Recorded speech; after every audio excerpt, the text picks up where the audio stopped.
Meet the Mets, meet the Mets. Step right up and greet the Mets. Bring your kiddies, bring your wife. Guaranteed to have the time of your life, because the Mets are really socking the ball, knocking those home runs over the wall. East side, west side, everybody's coming down to meet the Mets of New York town. Oh, the butcher and the baker and the people on the streets, where do they go? To meet the Mets! Oh, they're hollering and cheering and they're jumping in their seats, where do they go? To meet the Mets! All the fans are true to the orange and blue, so hurry up and come on down, 'cause we got ourselves a ball club, the Mets of New York town. Give 'em a yell, give 'em a hand, and let 'em know you're rooting in the stand. Come on and meet the Mets, meet the Mets. Step right up and greet the Mets. Bring your kiddies, bring your wife. Guaranteed to have the time of your life, because the Mets are really socking the ball, knocking those home runs over the wall. East side, west side, everybody's coming down to meet the Mets of New York town, of New York town.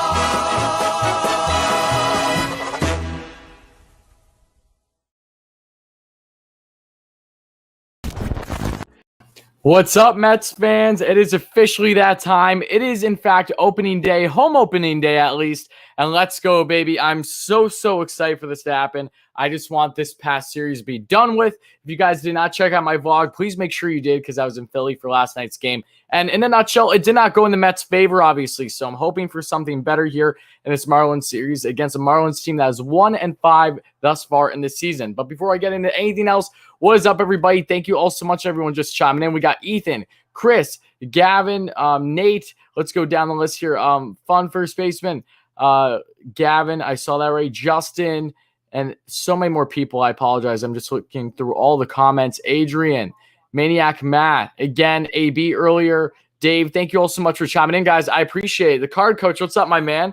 I'm doing great, Ethan. Yeah, definitely tired, definitely exhausted. Yesterday was a long day, a long, uneventful day, unfortunately. I still had fun because I love going to games, but yeah, that one was definitely a tough pill to swallow. So fingers crossed today is different and that we can all experience it together here in today's stream, as I'll be sharing my own play-by-play commentary. So if you guys are just coming in, thank you so much, guys. I appreciate it. I hope you all are having a great day. It's finally home opening day for the New York Mets, and this should be a good one. Fingers crossed, right? So I'm going to answer some questions here, but then before you know, we're going to get rolling. So if you haven't already, make sure to smash that like and subscribe button, guys. Help us get to 100 likes for the first short-term goal. Nate, Red Wave, it's opening day. LGM, Citi Field looks great. I know Citi Field looks fantastic. I can't wait to be there. I will be there next week. So it's going to be a blast, guys. Let's go Mets, indeed, Garden State Gardner. And again, thank you all so much for just chiming in. Nice vlog. Thank you, Ethan. I appreciate that. Yeah, unfortunately, I'm 0 for 2 on the vlogs now. You know, I don't know if it's the vlogs. I don't know if it's me.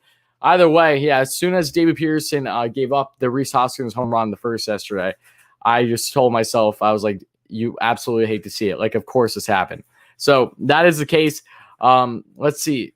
And yeah, I saw that Dylan Betances, guys, if you don't know, is on the IL, or you get anything in the mail. Card coach, I haven't checked my P.O. box in a couple of days, so if you're telling me to check my P.O. box, I can gladly do that either later today or tomorrow. So I definitely will. And thank you so much for whatever you sent, buddy. I'm looking forward to checking it out and then giving you a shout out. So thank you kindly. You're the best.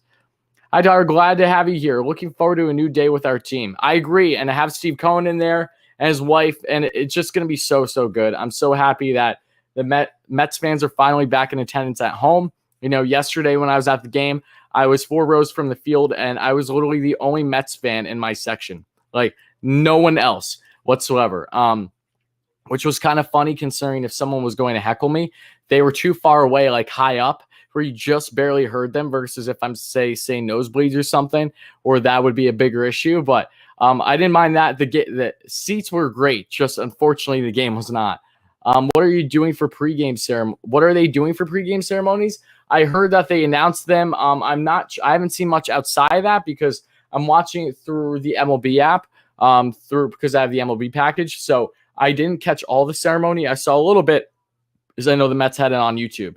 Watch wearing the pinstripes, looking good. Thank you, Kyle. I appreciate that. Yeah, again, hopefully today's a positive day. Francisco Lindor's first game as a New York Met in Citi Field in Queens, for that matter. And now we have Taijuan Walker on the bump that Kyle knows well, being a former Blue Jay. Walker makes his debut today against Nick. I'm going to probably pronounce his name wrong. Neidert or something along those lines will be getting the start because the injury happened to one of the Marlins starters who was originally supposed to be starting today in the game. So the Marlins are going to have a guy that was on the outside looking in the rotation. Hopefully the Mets can take advantage of that because they did not take advantage of rather subpar pitching nearly enough in the Philly series. They had so many grade A opportunities and they simply could not jump on it. It was disgusting. It was typical Mets. I'm not doing anything with runners in scoring position fashion. So, Timothy, thank you so much for being here, buddy. Elf Jim indeed. Got my Alonzo Udy. Attaboy Joseph. You'll love to see it, my man. I'm excited to see Walker. Yeah, me too. I'm very excited to see him. I think it's going to be a good year for him, and he's going to be fluctuating all throughout this rotation once guys get healthy too. So it's going to be fun. Caught a foul ball yesterday in Oakland. A pitch from Trevor Bauer. Oh, well, okay. I mean, that's pretty cool, though, that he caught the foul ball. That's awesome. When Lindor contract is over in 10 years, do you think they will resign him? Nate, no, I think he will retire New York Met. It's funny that I'm getting questions like that, I must say. But the game is going to be getting set soon, guys. So if you aren't already, make sure that you're watching the game if you can. If you're not, then just follow on here in the stream as I share my own commentary. But, of course, make sure you're trying to watch on SNY with Gary, Keith, and Ron, the best in the biz, if you're able to at least. And this game will be getting started here momentarily, guys. And Corey Dickerson will be leading off for the Marlins today. I know you're the best, Brandon. Thank you so much, buddy. Let's get this dub. Absolutely. Shout out to you, Brandon. Appreciate the kind words. Whoa, PR team, thank you so much for the dono, my man. Guys, hype in the chat here for PR team. 2 live. Thank you so much, my man. You're too kind. I'm a Mets fan from Florida, and I can't watch the games because the Marlins aren't showing the games on local channels. And MLB.com has the blacked out. Does anyone know where I can watch the game? Well, first of all, thank you so much for the donation, my friend. I really appreciate that. So, guys, get some dono hype in there. But to answer that question, I know that for me personally, or if you have the package, if you watch through SNY's feed, you should be able to watch it. I'm not sure why you would be blacked out. I'm surprised they do blackouts that you live in Florida. That's kind of a joke. So I'm assuming maybe the Marlins have their own like separate type of network that you could do service. Because I know that where I live, whenever the Mets are in Philly, I get blacked out even though I have the package because it's Service Electric and Comcast. They have a deal together, which is separate from like DirecTV and the MLB. So if that's something that you're talking about, yeah, I don't know. I really don't. That's a little bizarre, though, I must say. I would definitely try to watch it through SNY because if you have the MLB package, you should be able to watch it through more than one feed because there's the SNY feed and the Marlins feed. And then there's Radio Call. And yes, Blacklisted Outdoors, 100%, buddy. Absolutely. Let's effing go. I love that. Thank you so much. And I emailed you back, by the way. Nimmo is going to have a monster year. He's already having a monster year. He's been an absolute on-base machine. Lindor has been disappointing. I respectfully disagree, Ryan. I think Lindor's been fantastic. Look, the bat hasn't necessarily been flaming hot throughout the first series, but he's gotten a couple hits. He's gone on base, and he's looked stellar in the field. I don't think he's been disappointing whatsoever. I think the team as a whole, with runners in scoring position, has been disappointing. Oh, thank you so much, Card Coach. That's awesome, buddy. Again, I love doing these streams. I was tired. I woke up literally at, what was it, 5:45 a.m. this morning, so that way I can work on and get my entire vlog edited and out before the stream because I really want to stream today. So commitment is key. The weather is beautiful today. I'm sure the weather is beautiful in Citi Field as well. So I hope everyone is going to have a fantastic time to everyone that is there. And for us that aren't necessarily there, we'll be chiming in here and sharing our own reactions and analysis throughout the game while I give my commentary. So again, thank you all so much for everyone just chiming in. It really does mean a lot, guys. Lindor will heat up like spring train. Oh yeah, he will. Yeah, the last thing I'm worried about is Lindor. 100%. But thank you all so much, guys, for just chiming in. Really do appreciate it. The game is going to be getting rolling here in a second because it's 1:10. It's about to be start time. So Let's go, baby.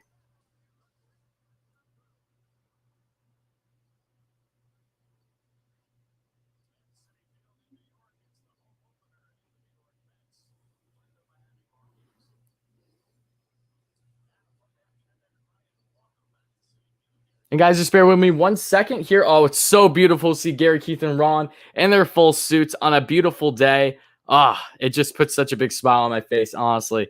I can't wait to see Gary not having to be separated from them either. So that'll be exciting whenever that actually happens because, you know, the whole pandemic and everything. And thank you so much for the donation. Again, my man, you've been fantastic. Seriously, I'm humbled. Thank you kindly. Love the channel since I found it opening day. Let's go Mets. Lindor home run today. B. Ray. Also, SNY feed blacked out too. Again, I really apologize about the blackouts, but thank you kindly for the donation. Yeah, I really think you can let me know because I'm awfully curious now. If you live in Florida, you're blacked out probably. If you have the package, it's probably because the Marlins have their own like separate network with some type of service that's maybe separate from like if you say have DirecTV or something along those lines. They probably have a package deal like that, which sucks. Blackouts are the biggest joke in sports. It does nothing but frustrate people. So that's really unfortunate. But again, thank you so much for the donation. Thank you for being part of the channel, my friend. I appreciate that. Taijuan Walker's getting warmed up, and this game is about to get underway, folks. Darren, the man, the myth, the legend, the Mets fan from the UK. I'm hyped just after 6 p.m. in the perfect golden hours for you, Darren. Thank you so much for the donation, my friend. Appreciate you chiming in. And again, I appreciate all my lovely Mets and baseball fans being here as always, guys. Really does mean a lot. You guys have just been tremendous this entire time. And I apologize if I'm laggy at all for a second, guys. I just need to fix something real quick on my computer. But we're about to get underway. So Corey Dickerson leading off, followed by Rojas, Miguel Rojas, Starling Marte, Jesus Aguilar, Brian Anderson, Adam Duvall, Chaz Chisholm, I might be saying his name wrong, the youngster, Chad Wallach behind the plate, and Nick Neidert, who will be on the mound for the Marlins today. So again, this is a game the Mets need to jump on. I know that they had a long day yesterday after having the day game, but still having to come home late through the bus trip, whatever they did, but no less. And Taijuan Walker gets started with a fastball swinging strike there, and it's 0-1 quickly on the count here to start things off. Walker looks damn good in the Mets uni, I must say. I can't wait to get his jersey eventually. All right, big swing and miss there, too, on the fastball. 96 miles per hour sitting here, Walker early. 0-2 quickly on the count. Mets fans, again, if you're just chiming in, thank you so much for being a part of it. Please make sure to smash that like and subscribe on, as always, as we are just getting started here.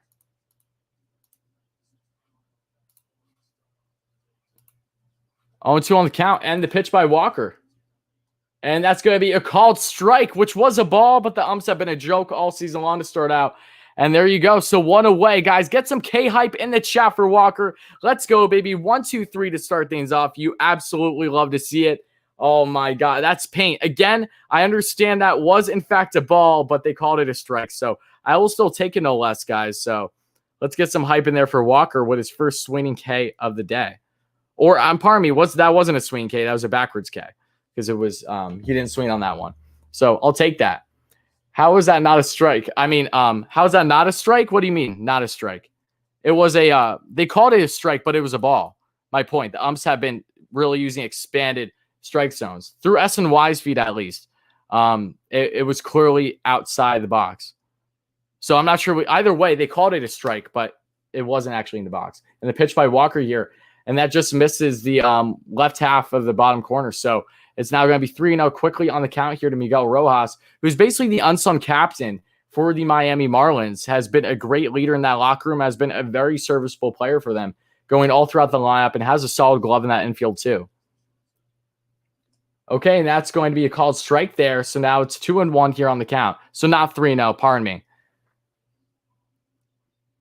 Yeah, and I apologize if I'm a little delayed, guys. That's inevitable. Hopefully I'm not too delayed, though. Let me know. If it's a drastic delay, I apologize, but I don't think it'll be. And Walker gets set here for the pitch.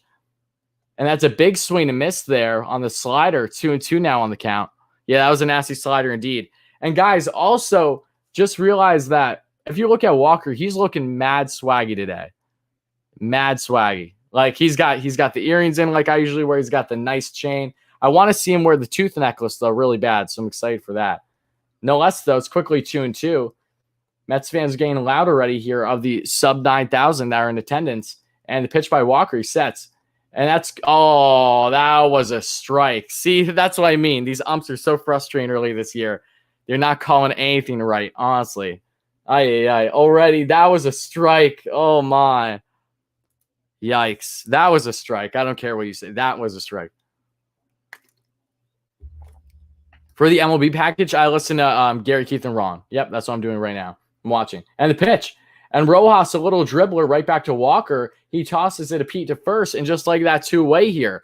So Walker, 2 up, 2 down, who's had a really good command on a slider here early in the top of the first for the Mets. Oh, thank you. Yeah, I'm rocking the headphones so that way I can actually listen to the game as I'm watching it. Because if I don't, then I can't listen to it. Because I'm watching it through my monitor today. I got the setup going. I'm watching the game through Xbox today, through my MLB package. Because I don't have the TV package. Starling Marte now at the plate. One of, if not the best player for the Miami Marlins, who's had a hot start of the season, batting a strong .348. Doesn't have a home run yet or anything like that, knock on wood, right? But he's had a good start to the season, even with Marlins being 1-5 going into this one. Pitched by Walker, nasty slider again, and that's 0-1. Walker's cooking early with his off-speed stuff. You'll love to see it.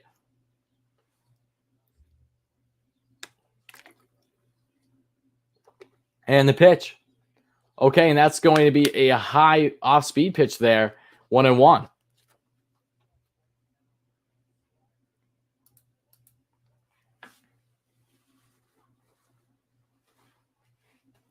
right, and Walker sets. Pitch 12 underway. And that's going to be down almost in the dirt there. Misses with the off-speed pitch once again. And it's going to now be 2-1. Not sure what pitch he just threw, but he's missed it twice now, not the slider. Okay, and that's going to be fastball 95, fouled back by Marte. Now it's 2-2 here on the count. And again, Mets and baseball fans, thanks so much for chiming in. Having baseball back is so nice, man. You're telling me, Kyle, it's been a whirlwind since everything started. Already I went to 2 games, going to a bunch next week. It's been endless content creation and just watching my favorite team. And other games too. It's been awesome. All right, and that's going to be down in the dirt there with the breaking ball. And now it's full count to Starling Marte.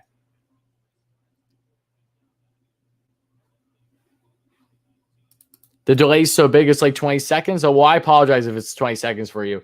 I'll try to fix it in between innings to see if I'm up to speed at all. Oh, it's a walk? See, yeah, the walk didn't even happen for me yet. That's fine, guys. Okay, so you know what I'm going to do? I'm going to go out and go back in. See if that helps anything. Because, again, I'm probably going to be delayed from some of you guys. That's natural.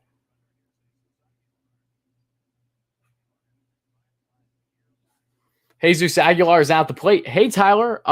I'm excited for the Mets home opener today and Rangers play. Me too, Michael. I'm pumped. I'm pumped for both of them. Hopefully it's a W in both columns, so I guess we'll have to wait and see.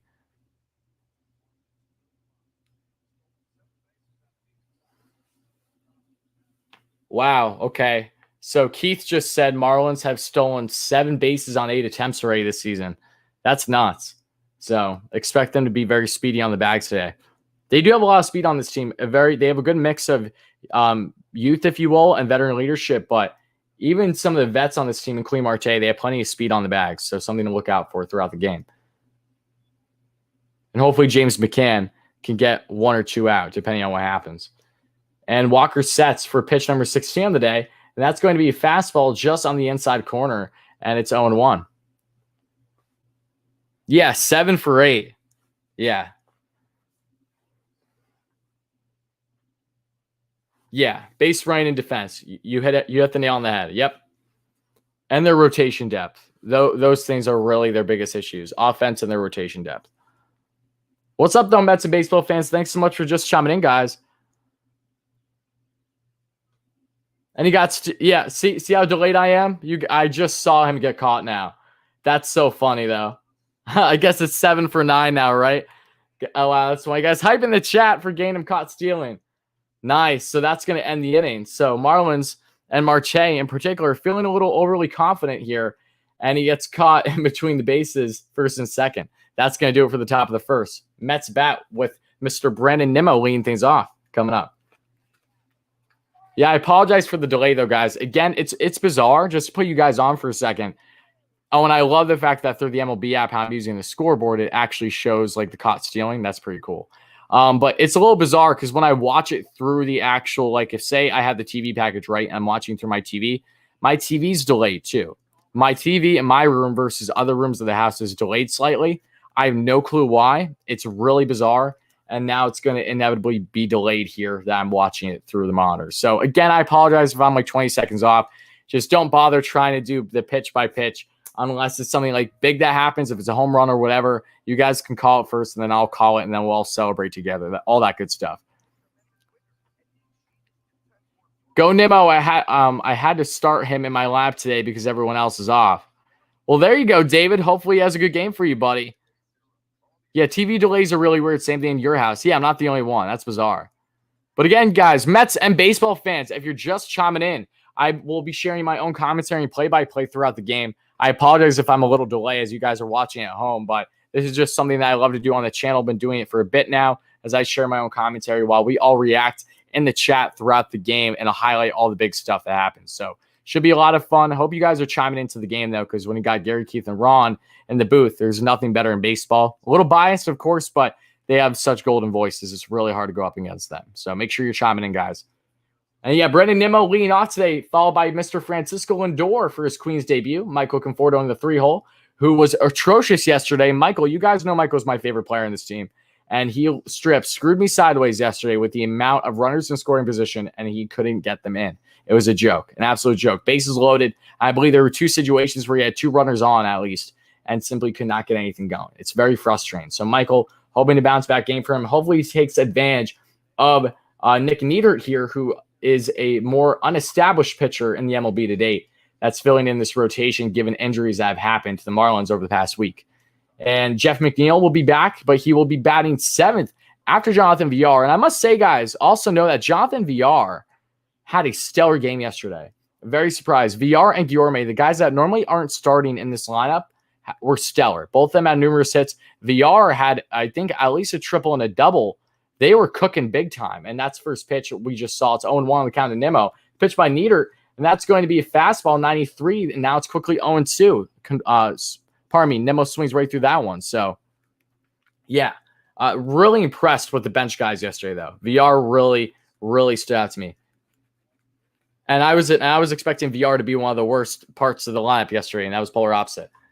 Okay, Nimmo hacks that one, and that's going to be an easy double for Brandon Nimmo. Trickles in the corner, and Brandon Nimmo has a standing double to start things off here in the bottom of the first. Let's go, baby. Let's get some double hype in the chat. Smash that like, smash the subscribe button, folks. You know the drill by now. Mets fans, let me hear it. So beautiful stuff there by Nimmo. He's just been on fire.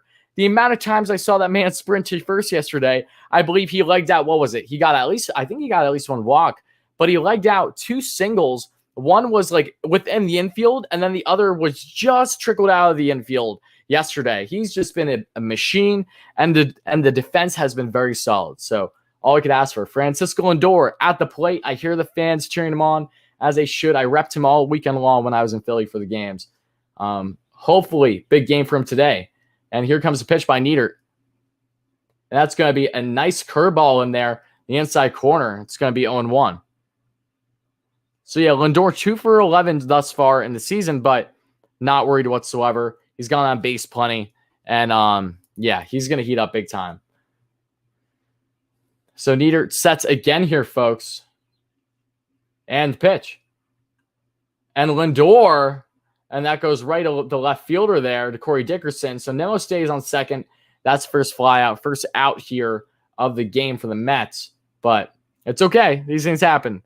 I will say, though, I don't know about you guys, but I have and I will continue to love those Marlins jerseys. I get it. They're a little hard to read, especially because they still have the black lettering, but it's outlined by like the blue and the pink/orange. But I think they're beautiful. I absolutely love them. I love black jerseys as it is. So when you go like black on black like that, I think they look dope, really cool. So I don't know about you guys, but I do love them. I really do.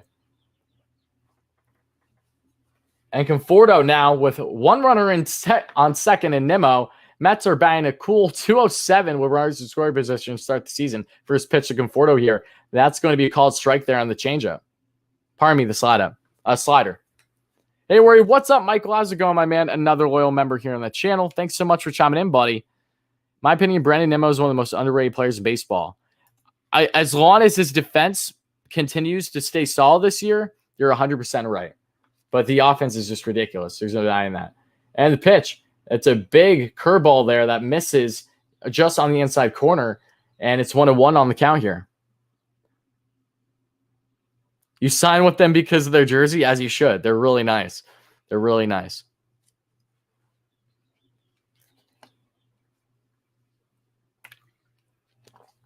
And pitch number 8 coming from Neidert, and that's going to be fastball up and away. And it's 2-1 to Conforto. Oh, Nate, I know your favorite teams. You told me plenty, buddy. Again, though, guys, thanks so much to everyone just chiming in. I appreciate you, Mets and baseball fans. Hope you guys are enjoying the stream. I'll be answering questions plenty, and we'll be reacting throughout this entire game. And Neidert sets now for the pitch. Oh, that was a nasty. Wow. That was a nasty changeup. That had a lot of spin on that. Beautiful pitch by Neidert, and it's 2-2 on the count. Okay, big dono here, guys. Thank you so much again. Have you ever came to spring train? No, I have not. I have not. I definitely plan to go spring train next year, though, as long as I can afford it. So fingers crossed. As long as the channel keeps growing, so will I and my ability to do these things. And I do intend on going to Miami. I would love to this year. I'm actually eyeing to possibly go to the series in August to start things off. Again, if I can afford it, I would love to do that for a trip and to do a series vlog there. So maybe stay tuned. Something I've actually been in talks with a friend of mine a lot lately. So stay tuned for that. Full count now to Conforto, as we saw from that fastball up and away a second ago. But thank you so much again for the donation, my man. I appreciate that. And that is going to be a strikeout there on Conforto. Conforto continues to take these pitches. My man, I know, look, I get it. The extension is probably looming over his head a little bit. But like any other player, it's frustrating. It's frustrating. Again, Michael Conforto is my favorite effing player on this team. It's early. I'm not going to put too much stock into it. It hurt me more when I was at the game yesterday versus not there today. But my man, you need a swing. It's common sense, all right? If it's anywhere near that strike zone, when you're on either an 0-2 count or in that case, there's right around full count, right? You need to make sure that you're swinging, even if you hack a foul or if it's a soft grounder for an out. Okay, it's not like a double play could have happened. So that's frustrating. Not going to lie. Big Me Pete, though, at the plate, guys. He's had a very strong start to the season. And the pitch by Neidert. And that's way up high on the fastball, really at his head. 92 miles per hour. And that's quickly 1-0 here on the count. Are we really about to have a leadoff double and not score him? That was literally the name of the game yesterday. And trust me, it was so frustrating. So frustrating. But again, thank you so much for the donation earlier, my man. I appreciate that. All right, Pete sets. He just looks like a monster at the plate. Neidert has a weird windup too, I must say. It's a little uncomfortable.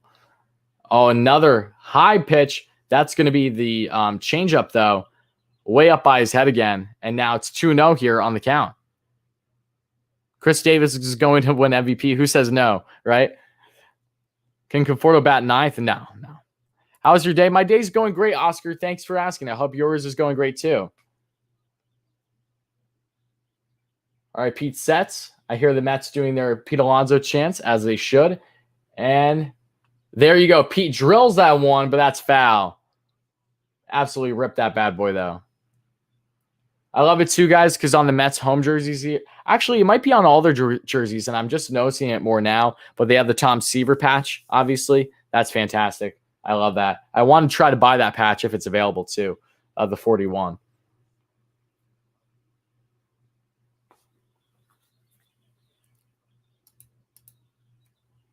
What's up, Mets Nation? How's it going, buddy?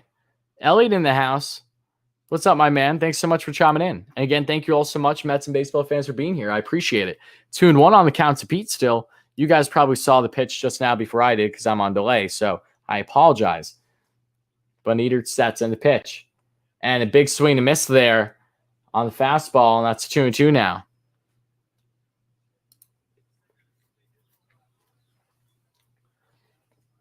Good movement on the sinker there for Alonso.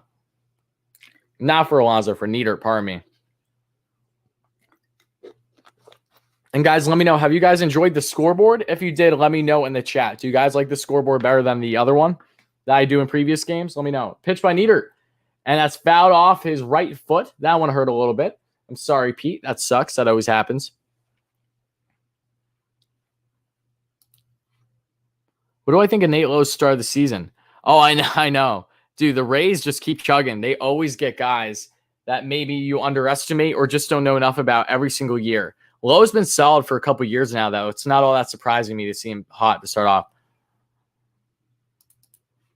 Thank you so much, my man. You've been an absolute legend. Guys, shout out to my man PR Team 2 Live. Again, endless donations. You've been way too kind, my friend. Thank you so much. Lindor, home run, second at bat. I'll knock on wood for you so it doesn't get jinxed, but thank you, buddy. And Neidert checks to make sure that Nimmo isn't going anywhere on second. But guys, Dono Hype, again, my man. And if you're a member on the channel, I have Dono Hype emojis you guys can use as well, so make sure to use them. Phillies keep playing like this, we may have a problem. Agreed, but again, we're just a week through baseball. Let's reassess things halfway through the year. Phillies normally have a hot first half past couple years, and then have really fell off the second half. We'll see if this year is the same or not. Change up way up high on Alonso again, has not been able to get the command on that in this at bat with Pete. And it's full count now. And Dom Smith is on deck. Dom, who's had a solid start to the season, had a home run in his first game after being benched, coming off the bench the first game, which was unfortunate. I really would have liked to see him get an at bat there on opening day, but he's looked solid though. He really has. And the pitch. And that's down the dirt. So walk, there you go. You guys probably knew that before I did, obviously, but 2 guys on now for Dom Smith. And hopefully you can take advantage of this. Just spotted Francesa. Interesting. I didn't see him there. Lindor is on my team. Oh, there you go, David. There you go. But yes, Dom Smith is now coming up the plate, folks. Wait, what do I think? Go to extra innings. They put someone. I hate extra inning rule. I absolutely hate it. I think it's a joke on the MLB. Absolute joke. It almost guarantees a win, unless you're the Mets, because you still can't score a run with having, one guy on with no outs. Davis is fine. It's just a waiting game on him to see how long it takes for the swelling to go down, because anytime you take a fast pitch on your hand, it's going to hurt. It's going to swell up naturally. And yeah, AB, I'll give you a mod shortly. And that's down the dirt there. Fastball. And now Wallach is going to have a talk with Neidert, try to calm him down with 2 guys on, 2 outs here. And it's 2-0 on the count in the bottom of the first. And thank you, James. Again, thank you all so much, everyone, just chiming in. Appreciate you guys. If you haven't already, please make sure to smash that like and subscribe button. Hope you guys are enjoying today's stream. We're trying to get to 100 likes for the first short-term goal here in the stream. We're also trying to get to 7K subs for the next short-term goal here on the channel overall. What's the game score? The score is 0-0, Michael. And if you look actually on the screen, you can see the score there yourself. But Dom sets, and Neidert's a little rattled here. Let's see if he hits the strike zone or not. And that's going to be fouled away. 2-1 now on the count. Who's pitching for the Mets? It is Taijuan Walker, who had a very strong first inning.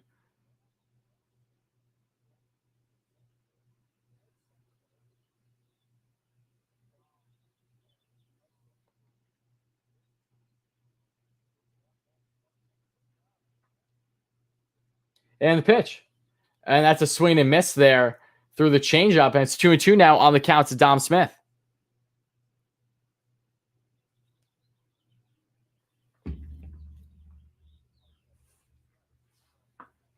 Two and two. Pitch 22. Pitch 23 about to come here from Neidert. And 2 guys on and 2 outs. It's been lucky number 2, it looks like right now, for the Mets. Hopefully they execute here, however. Neidert sets. Pitch number 23 is underway. And Dom fouls that one off. Would have probably been called a strike. Was more so out of the zone than in his zone. Top left corner. But it's still 2-2 now on the count. Yeah, Aiden, I answered that. The results are back on JD's hand, and he's good. He just needs to be out for however long as this swelling is on his hand from getting hit. But yeah, no, he's good.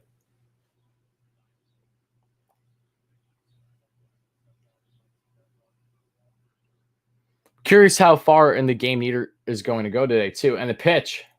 And Dom takes that one. And it goes right in the glove of Corey Dickerson. So the Mets unable to execute with one runner in scoring position, 2 guys on, and that is how things end here in the first. So color me surprised. The Mets don't get a run with a couple guys on, but hopefully it continues that they can sort of pick things up as they go on here throughout the game. They got to take advantage of the pitching. They worked the count early on Neidert. That's great. Just unfortunately couldn't get anything going between Conforto, not Conforto, pardon me, Lindor and Dom. Both had solid contact to opposite field, but right in the glove of Corey Dickerson. So hopefully they can get something going here soon. Elliot with a huge donation. Thank you so much, my man, guys. Don't know hype in the chat for Elliot. Absolute stud muffin, my man. Thank you so much, buddy. LFGM, indeed, you've been fantastic. Always appreciate you, buddy. You know that, though. I don't need to tell you by now. You get it. Absolutely. And yes, happy birthday to this flying squirrel himself, too, Jeff McNeil. Hopefully that's a sign of him getting out of this slump that he's been in basically all spring and going into the season, right? Conforto is struggling. Trust me, Coffee, you missed a whole discussion on him. And I talked about him further in my vlog, too. So you should definitely check that out if you haven't. Posted that a couple hours ago. You're new. What's up, buddy? Thanks so much for chiming in. I hope you're enjoying today's stream. And again, for anyone just chiming in that's new and you're a little unfamiliar as what you can expect here on WardyNYM, I do streams for various games throughout the Mets season. I attend games. I'll be doing vlogs for whatever games I do attend this season. And I'll be vlogging more next week for the entire Philly series. So I'm actually going to put a poll on my community tab later to ask you guys how you want me to go about it exactly. But I'm going to be doing various content for the Mets, not just live streams and game reaction, but also individual player videos, performances, player breakdowns. If anything rumor related comes up with the Mets, rest assured this is the place to be. Literally have been with the hub with that. That's how everything started this past offseason here on the channel, and so much more. So in a nutshell, if you like consistent Mets content, almost if not every single day, then look no further. You arrived here at WardyNYM. So thank you so much, guys, for being here. I appreciate it. Super sticker from Michael, my man, fellow member here on the channel. Thank you, buddy. I appreciate that. Let's get some dono hype in the chat from Michael as well. You guys have been beyond generous today. So seriously, I'm humbled. I appreciate you all kindly. Thank you, guys. Really does mean a lot. Since what's my thought on the Rangers game? I like their chances. That's what my thoughts. As long as everyone's in the live, because I know that they're getting their COVID shots today. Lindgren and Stromar. So I'm not sure if they're going to necessarily be ready in time. If they might not feel well afterwards or whatever. So we'll see. But I do like their chances, just like I like their chances last game, and what a game that was. And that's going to be a strike right down the lane. It's 1-1 here on the count for Walker in the top of the second here. Walker's looked very strong early in this game. Don't know hype indeed, Michael. Yes, thank you so much, my man. You're the best. And the pitch by Walker, and that's going to be fouled away, 96 on that heater, and it's 1-2 now on the count. Jonathan with the donation. You guys have been insane. Thank you so much, guys. Oh, you guys are the best. Jonathan, my man, I haven't seen you in a little bit, buddy.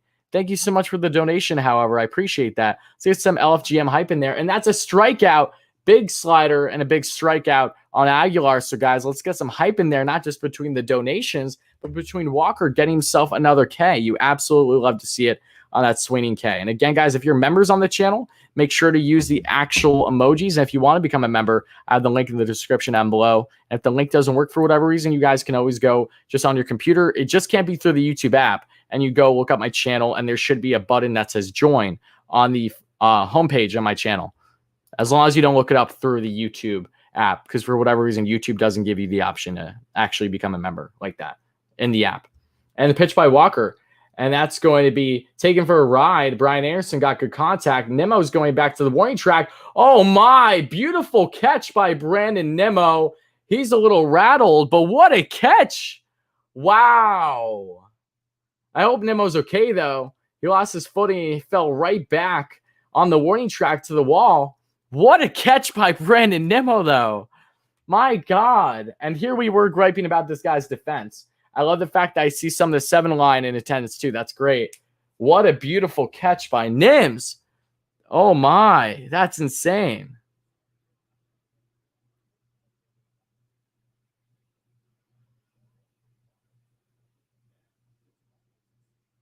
Wow.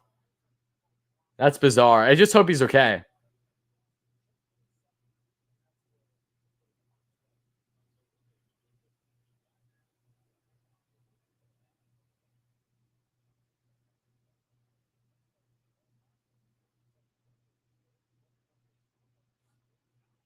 And the pitch. That's going to be called fastball right down the lane, 95. 0-1 now. Here with a quick 2 outs in the top of the second. I can't get over that catch. That was insane.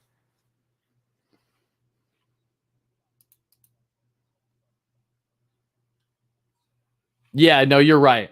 You're right about that, AB. And the pitch. And Alonso gets it. Almost fell back too. A little fly out just out of the infield.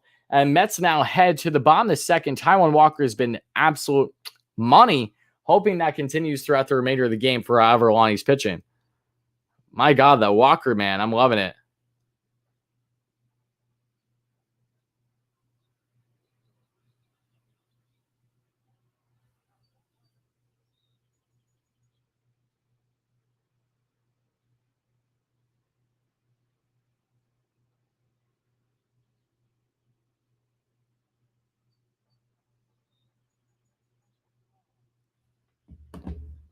Nimmo will be all-star this year. Watch. I sure hope so. He's definitely on pace, right? Definitely on pace at this rate.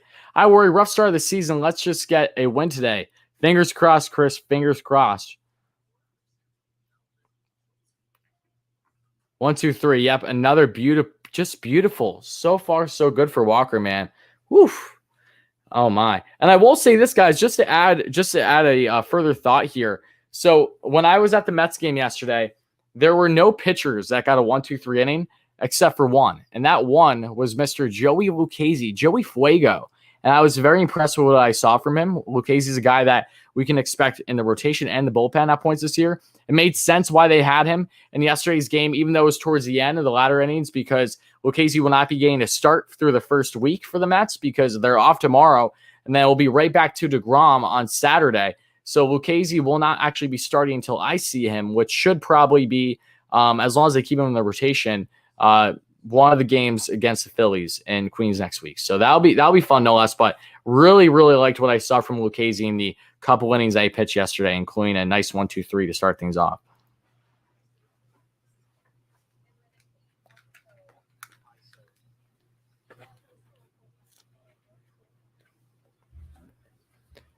Let's see here. Nemo flashing leather. I know he was a little imbalanced, but also take it.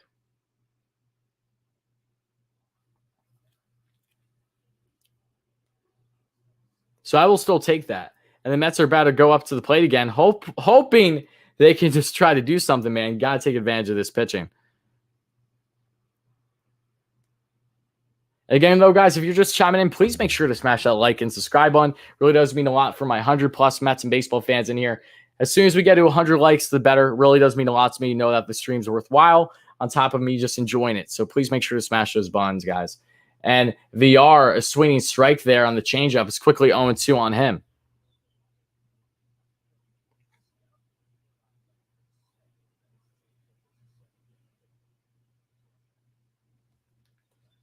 And the pitch. Okay, and VR, little flare to the left side. Oh, just foul. Just foul. Actually, it would have been nice, though. That would have been a nice little bloop to the left side for a double, but just goes foul, unfortunately.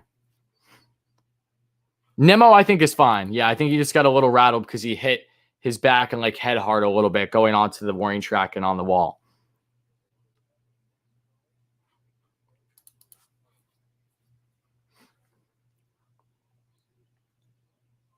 Bryant homered again. Good for Bryant. Maybe he'll be doing that for the Mets sometime soon. We'll see. We'll see, right? Rest assured, if anything rumor-based happens with the Mets, I'll be covering it at some point this year. And the pitch, NVR golfs that one foul. And it's still 0-2 here on the count.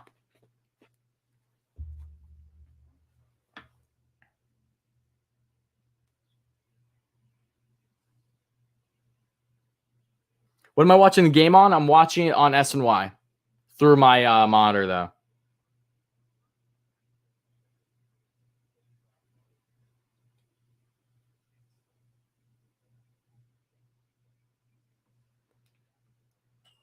One and two on the count here to VR. Pitch number 30 coming underway. Just over an inning in for Mr. Nick Neidert for the Marlins. And he sets the pitch. And that's going to be hacked foul on the curveball by VR. 2,000 fans, I think, Yeah, I was gonna say it's over 8,000 in Queens. I believe it's closer to 9,000 than it is 8,000. I think it's right under 9,000. And pitch, and VR fouls on one away too. So VR still working the count here on Neidert. 1-2. And again, Jonathan VR, great day for him yesterday. Had 3 hits, had a triple, and I think a double too. He definitely had a triple though. Very impressed.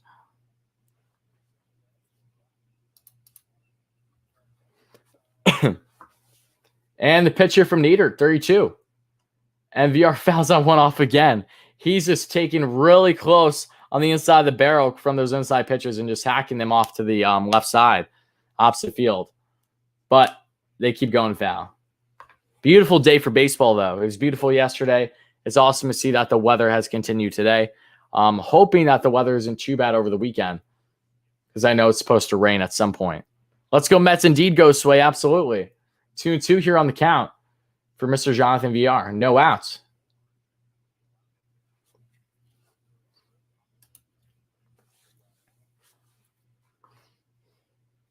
And the pitch. And VR swings through that changeup.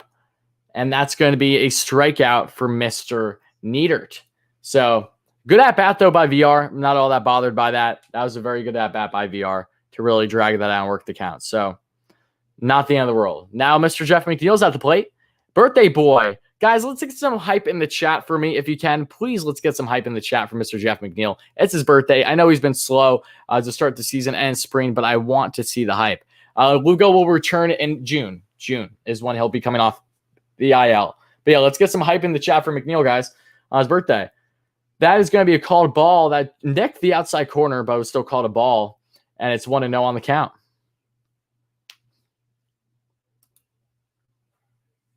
I think this is going to be a big game for McNeil. And that's going to be down in the dirt there on the breaking ball. And it's quickly 2-0 here on Jeff.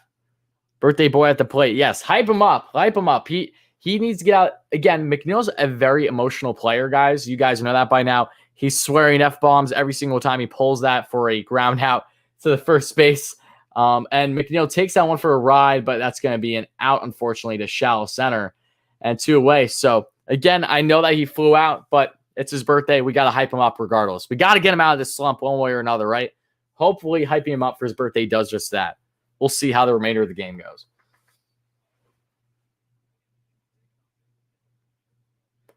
I got to say, it feels weird just seeing fans at City. Like, I was at Citizens Bank Park for the 2 of the 3 games between the Mets and the Phillies, but, like, I haven't been to Queens in a minute. I don't think I've been to Queens, actually, since... My God, I think I haven't been there since March of 2019.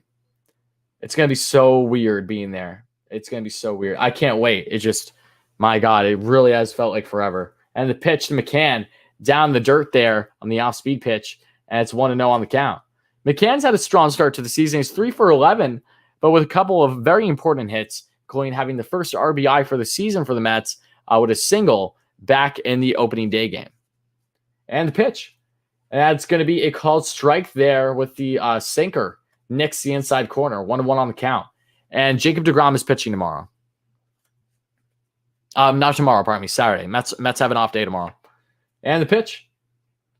McCann swings right through that fastball upstairs. And it's 1-2 now on the count. And what's up, Ethan? Happy to have you back, buddy. And the pitch. And McCann fouls out one off to the right side. 1-2 on the count still. Who are my favorite Mets growing up? Oh, great picks. Yeah, for me, main thing, and that's now going to be a strikeout for Mr. James McCann. So that is going to end the inning, folks. Unfortunately, McCann was not able to get anything going. And I haven't even physically seen the strikeout yet. I just know from my scoreboard. Literally, it's so delayed. So I'm going to try to fix that. But yeah, McCann strikes out. That ends the inning. Neidert bounces back big time after having long first inning where he got worked. But Mets need to take advantage of this guy. They absolutely need to. Same way they should have took advantage of Matt Moore and Chase Anderson more than what they did in the Phillies series. And Nola only went 4 damn innings yesterday, and they couldn't do anything with that, which is so frustrating because it's Aaron Nola, who's arguably the best pitcher for the Phillies and can be a Cy Young candidate this year if he has a strong year. So, like, That's annoying. But yeah, my favorite players growing up, because I really started following the Mets religiously back in 2015, and it was just a coincidence that they ended up going to the World Series. It wasn't a bandwagon thing. I've always been a Mets fan. I just didn't follow baseball on a game-by-game basis until that 2015 season, right around halfway through in the summer. But overall, my favorite Mets players growing up, David Wright, obviously. Outside of that, you're really looking at, I'd probably say Noah Syndergaard was one of the first that stood out to me, and Michael Conforto, as soon as he got his first at-bats and home runs in the World Series. Those are like the real big three that I resonated most with when I really started following them heavily. What's the Marlins pitch count? I'll let you know right now. Just give me 1 second, guys, and I'll check his pitch count for you.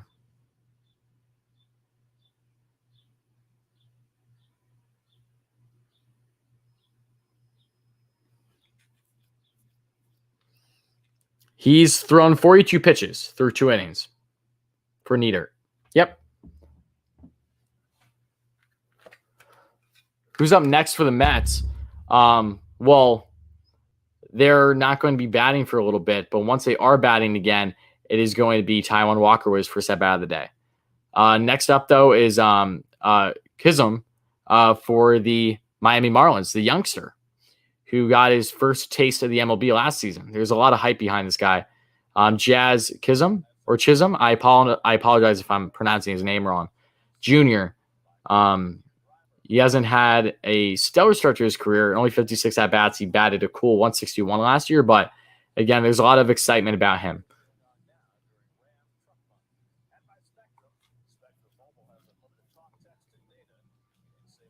Oh, I was ahead of your SNY. That's bizarre. I've been both ahead and behind the broadcast today, which is weird. Very weird. But, yeah, if I'm ahead or delayed, guys, and you want to sync it, do exactly what Patrick Rivera said here. Just go back a few seconds or go forward a few seconds. Either way, that's definitely the best way to sync things.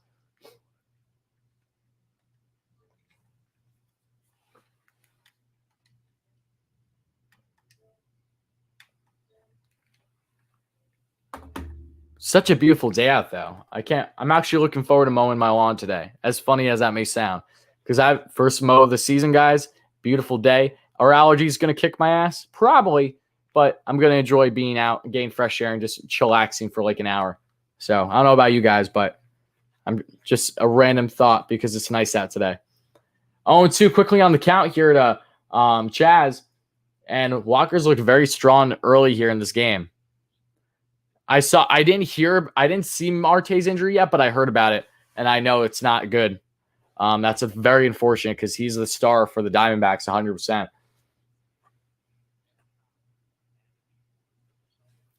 One and two here on the count, though. And pitch number 27 coming from Walker. And that just misses the inside corner on the off-speed pitch there. And it's 2-2 on the slider. And it's going to be a strikeout. See, just to show you guys how delayed I am. Again, I apologize. But we're going to actually see the strikeout here in a second. So, guys, let's get some strikeout hype in the chat. As always, nice swing, K. They're right through the fastball. You'll love to see it. And, guys, we're 30 likes away already from 100, guys, so please make sure to smash those buttons. Really does mean a lot.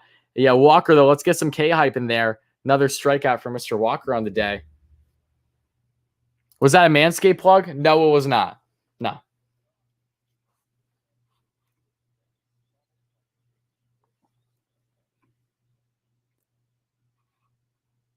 And the first pitch here. And to Chad Wallach, that's going to be a called strike right down the lane. 96 on the heater still. Walker's really being aggressive with him early. Oh, thank you so much, Big Tank. I appreciate that. Guys, type in the chat for Big Tank, another loyal subscriber here on the channel. Wallach takes one to the right side, but Conforto's on the warning track. He handles it. And 2 away here quickly for Mr. Taijuan Walker and the New York Mets in the top of the third. But Big Tank, TV 56, thank you for the dono. I mean, not the dono, pardon me. Thank you for the subscription and the like. It really does mean a lot, my friend. Thank you. Yeah, Walker's looking like money. Again, I know that he's facing a Miami Marlins team that isn't, top of the league in offense. But again, I will definitely take what I'm being given right now. Walker with fastball down the lane. 0-1 on the count.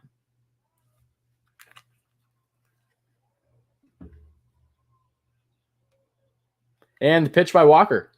That's another fastball that just nicks the inside of the outside corner and is quickly 0-2 here for Taijuan. 10th, I don't really have much of a say on what the Mets should do with their draft pick yet. I haven't done deep dives on all the prospects outside of the obvious pitching prospects that we're all, getting obsessed with between Jay and Hill, even though now he's out big time with injury. But outside of that, the other guys and Jack Leiter and why am I blanking on his name? The other pitcher for Jack Leiter's team. I'm just completely blanking right now. I don't know why. Come on. I don't know why. I'm having a complete brain fart. I literally watched the game the other day too. Kumar Rocker. All right, and that's going to be a little soft chopper there to Lindor in the infield. And just like that, another beautiful 1-2-3 inning for Mr. Taijuan Walker. Love to see it, guys. Let's get some hype in the chat for Taijuan. He has been killing it. Oh, my. Absolutely killing it. Yeah, Rocker. But, yeah, I have to do my due diligence on not just the pitching prospects in this year's draft, like expected first round, but also the position players. I don't have nearly as strong of a backing right now, but just give me a week to do my homework, and I'll be caught up to speed. So, yeah, once we get closer to the draft and when that happens, I will give my own thoughts and predictions as to who I think would make sense. But we all know how it is with the MLB draft. It's so weird. It doesn't matter to an extent if you draft a guy in the top 5 or all the way in like whatever round it's going to be, like 15, 20, whatever, right? Guys can still turn to studs. It's all the matter of how they progress and how they develop, because they have to go through a lot usually. There's only a few really impressive players that normally come right to the show from the draft, and that's a very, very rare. That almost like never happens in today's baseball. So, yeah, the draft's going to be interesting, though. I'm looking forward to it. Darren calling it too. We got multiple people calling that. Fingers crossed, right? Hoping for the best in that front.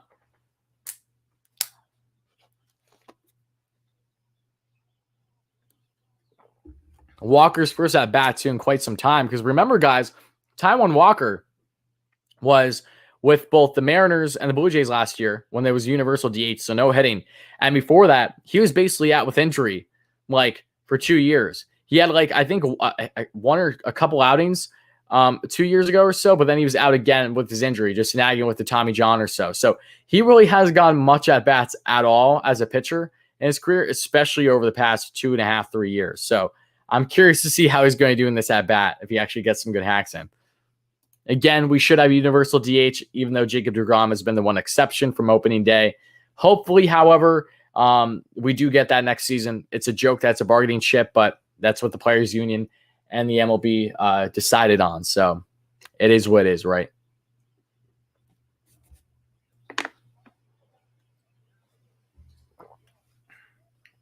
Steve Gelb's looking very fancy with his suit on. He's probably a little hot because it's a beautiful sunny day, but he's looking like a stud. Everyone looking like a stud for the Mets and SNY today, I must say. Absolutely love it.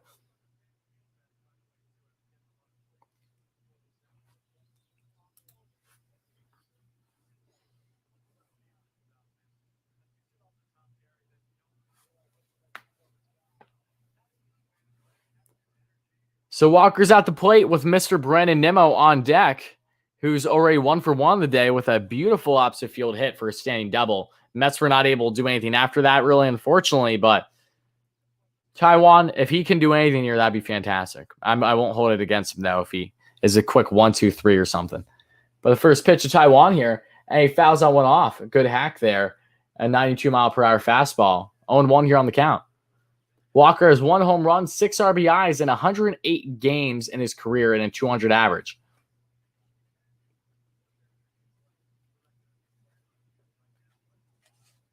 And the pitch. All right, and that's going to be a fastball up high around the shoulders, and that's going to be 1-1 now on the count to Walker. Walker career 200 average. That's solid. Big swing and miss there on the fastball that was up and in. 1-2 now on the count. B-Day. Happy birthday, Jesse. Hope you have a great birthday. Guys, let's get some hype in the chat for Jesse on their birthday.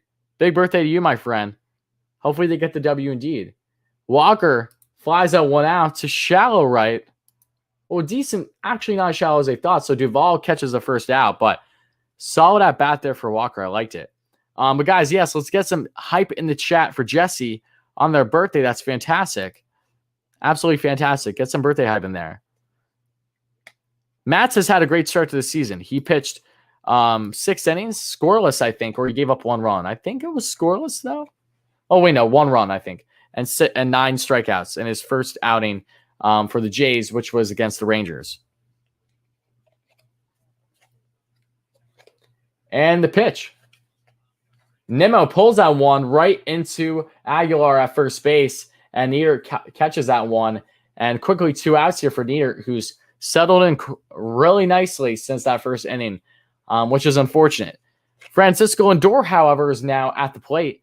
Wardy Zach Wheeler, who, yeah, I know, that was funny. I'm a big Zach Wheeler fan too. You guys probably know that, but I can't root for him anymore. But it was funny seeing the 2 hits from DeGrom. I'm like, what are the odds after what Wheeler just did a couple games ago against the Braves? But Lindor's at the plate, and Elliot with a massive donation again. Thank you so much, buddy. Guys, get some hype in the chat. Let's go, Lindor. Absolutely. Dono hype as always. Thank you so much, Elliot. You're the best, buddy. Appreciate you guys all so much. I say it constantly, but I always mean it. And the pitch here is up and away on the fastball, and it's 1-0 here on the count to Mr. Smile himself.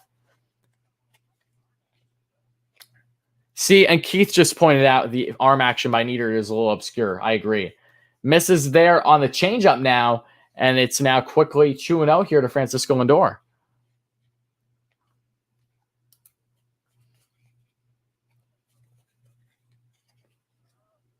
And the pitch by Neidert, 50th pitch on the day. And that's another ball, fastball up and away. 3-0 now on the count. And it's a walk already. See, again, it just shows you how delayed I am, guys. But good. All right, so 4-pitch walk. It looks like Neidert wants Conforto because he knows he's been struggling. Conforto should be insulted by that. He should say, you know what? There's no way. This guy, I need to take him right now. So, come on, Conforto is right, guys. You'll know before I know what happens with Conforto. So, hold it. Unless it's something like crazy, just hold it for me, okay? So, again, I apologize for the delay I'm on, guys. It's inevitable. It's stuff that's going to happen throughout the season. Only so much I can do about it, unfortunately.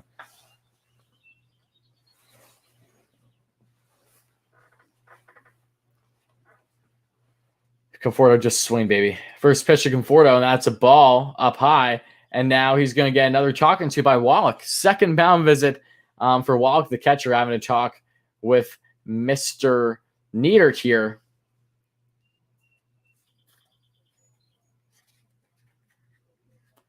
Yeah, Conforto's 3 for 16 to start the season.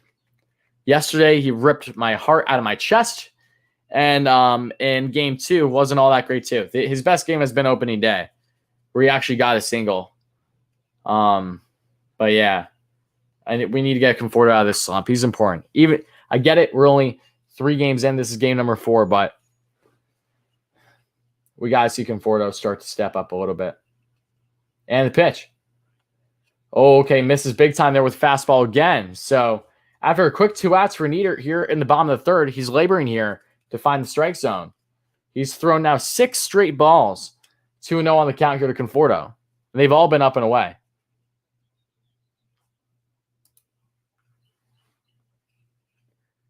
And the pitch by Neidert, 54 on the day. He sets. And that's going to be called strike there on the changeup. 2-1. Slider, pardon me.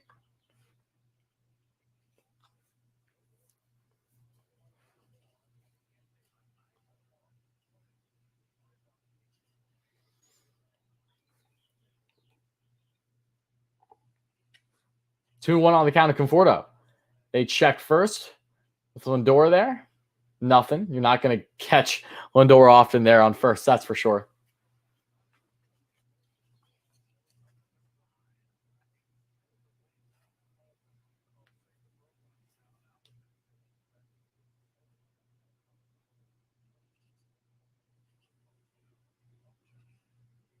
And the pitch. Fastball up and away, 3-1 on the count. He's walked already? He walked already. You're joking. I feel like I keep getting more and more delayed if that's the case. No, he's not walked yet. He might be walked in a second, but I haven't seen it yet. 3-1 on the count of Conforto, and he will be walked. Perfect. Now he's walked. Awesome. Awesome. All right, guys. Michael's on. He didn't get caught chasing. Finally, the good time to not swing. And now Pete Alonso, Big Me Pete, a big at-bat coming for Pete. If he catches one handing whatsoever, that puppy's gone. So, knocking on wood. Big at-bat for Pete coming up, guys. Hype in the chat. 2 guys on, 2 out here. Unfortunately, a lot of the Mets runners with scoring position chances as of late have been with 2 outs as well. So it's been fairly unlucky too. But it's good to see them working the count so much early. And Mattingly is now on the mound talking to Neidert.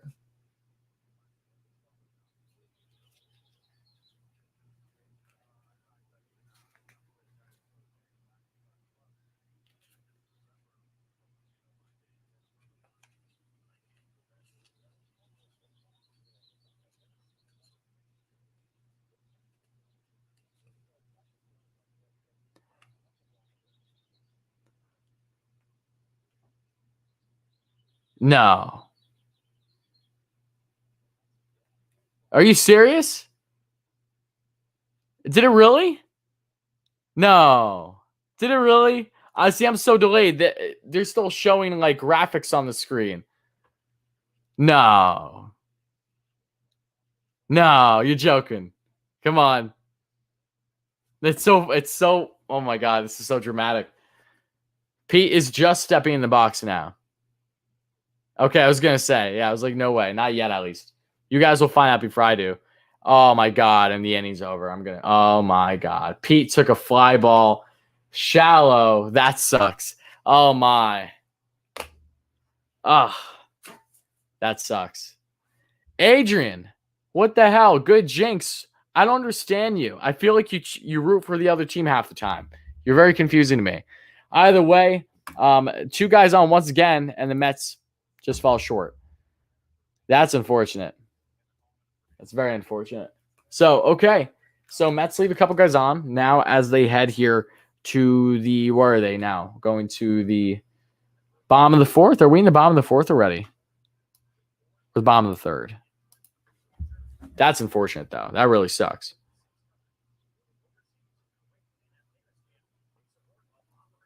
I mean, top. It's going to be top of the 4th. Yeah, top of the 4th. Okay. They need to get the bats going. I know. They've been working the count. They just need to get runners. They just need to start executing with runners in scoring position, man. It's frustrating. It's so frustrating. I know it's early in the season. I know they're going to get out of this. They're going to be riding high. They're going to be really hot at different points in the season, but it's still frustrating for this to happen. No doubt about it, especially for me, who's basically going to be watching every single game this season or close to. You know, you got to start drilling these guys in. Walker, though, has been a stud. Is getting set here for the 4th, which you love to see. We look good on paper, can't deliver. Yeah, again, it's early, though. They just can't execute with runners in scoring position yet. It's unfortunate. Congrats to the veteran of the game. Absolutely, Adrian. I agree with you there, buddy. Absolutely. All right, guys, I might be back in 1 second. I might just mute myself for a second. Don't go anywhere. I just have to go grab something quick. So I'll be right back, guys.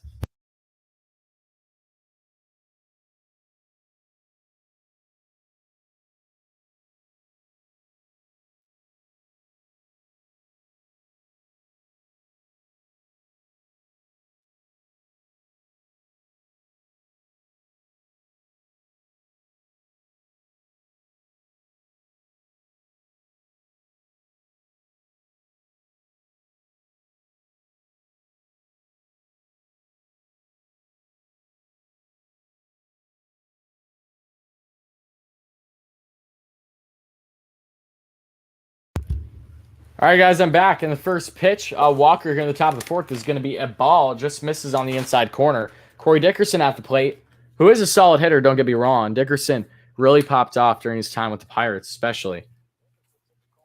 And pitch by Walker here, and that's going to be whoa! See this? The umps have been garbage. It doesn't matter if it's for the Mets or the opposing team; they've been garbage. Literally, that was such a ball, clear as day, and yet it's 1-1 on the count here. Dickerson fouls that one off, but man, though, that was such a bad call. I don't know if you guys just saw that. That wasn't even close to being a strike. Damn. Pete is having a very good season thus far. You're absolutely right. Absolutely right. Again, though, guys, I'm going to be eating sunflower seeds throughout the stream. So hopefully not too loud. I will be spitting in the cup. But still, I got to do it. It's baseball's back. The weather's nice. I got to have. So if you look at me, don't worry. It's not dip in my mouth. It's sunflower seeds. Okay? So I think we can handle that. Hopefully it's not too much ASMR with the mic. If it is, let me know, and then I'll stop. But I want some sunflower seeds. And sweet and spicy are the only way to go. So 2-2 on the count here. And Dickerson, which would have definitely been a ball, flies out one out to VR at third. And there's quickly one away here. 40 pitches through just almost 3.5 innings now for Taijuan Walker. He's looking locked in, and he looks like a stud. Again, between the earrings, got the chain going. I can't wait to see him wearing the actual teeth necklace. Yeah, I think if Conforto continues to struggle and McNeil steps up, I can see them switching. Once VR is out of the lineup, we could probably see Conforto dropping down to the 6th spot and McNeil moving back in the top 3, which makes a lot of sense. Oh, thank you, Mama Worm and David. I appreciate that. Or is it the same from Philly series? I have no clue. I don't think so. I honestly don't know. It shouldn't be. It definitely shouldn't be. They like rotate.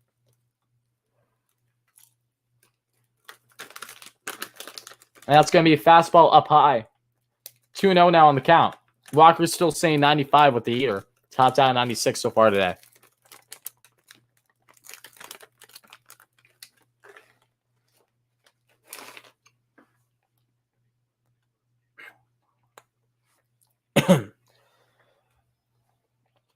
And there are 2 away now. Rojas flies out to the left side to Dom.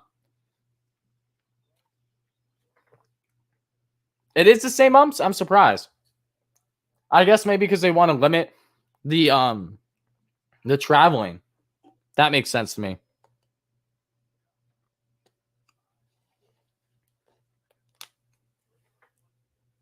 Walker's been really good. Yep, 2 outs away.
Oh, I forgot to turn my audio off. I apologize, guys.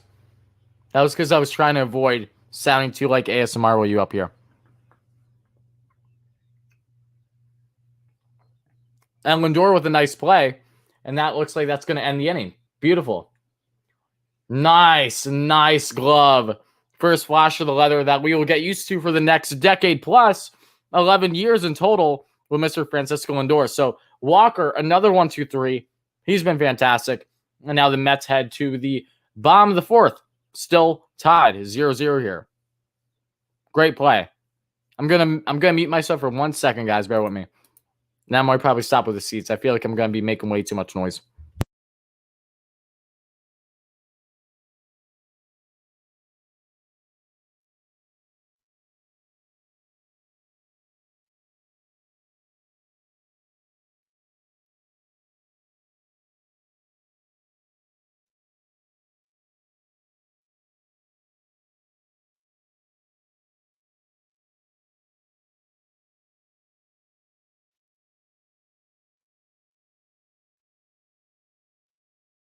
All right, we're back.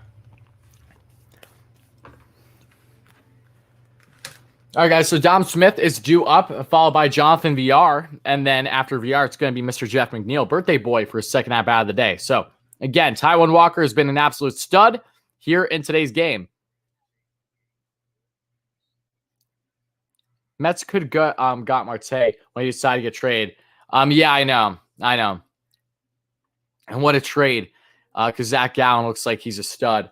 I'm not sure what his status is because I know he got hurt not all that long ago from swinging the bat, of course, and just another reason why I need the universal DH. But yeah, I get it that Marte is definitely a good ad for sure. Brings offense to this club, but Zach Gallen, man. Zach Gallen was viewed as a dark horse for the Cy Young by many this season.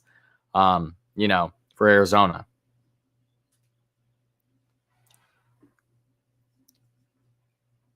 I think Lindor's been fine. Has Lindor been popping off, getting hit every at bat? No. But he's been doing everything outside of that, basically. So there's nothing to complain about. And like any other player, you're going to have your highs or lows. Lindor will not be hitting 300 this season. If he does, fantastic. But I don't expect that from him. He's a guy you're probably going to be sitting. 280 would be very realistic for him. 280, 285 would be a fantastic year for him, average-wise at least. But again, you get so much more than just the simple average when it comes to Francisco Lindor. And Dom gets a beautiful single to start things off here in the bottom of the fourth. Good. Gain a Neidert early, hoping this will be the last inning for Neidert, and they can really start to blow him up now. But great hit there from Dom. He continues to produce. I believe he's hit now in every game since starting the season with the Mets. He definitely has, because he hit yesterday. And the game before that on opening day, second opening day, the Stroman win, he had a great game, and an opposite field home run too. At like literally a shoulder high fastball. It was ridiculous.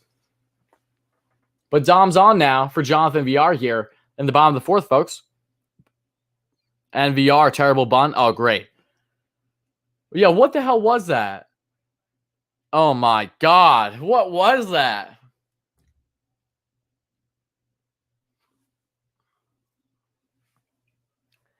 That's a play that'll get you benched. What was that? I understood what he's trying to do, but why? And he popped it up. It just grazed it.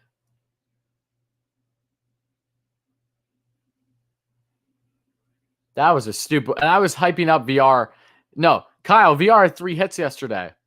Kyle, VR single-handedly did more for the Mets yesterday than he did at all during his tenure with the Blue Jays last season. I just don't get why he bunted there. That was stupid. That was very stupid. Out of the way, birthday boy at the plate, and he takes a off-speed pitch in the dirt. Change-up, and it's 1-0 on the count here. McNeil has yet to record his first hit of the season. He's 0 for 9 thus far, rocking a 100 OPS.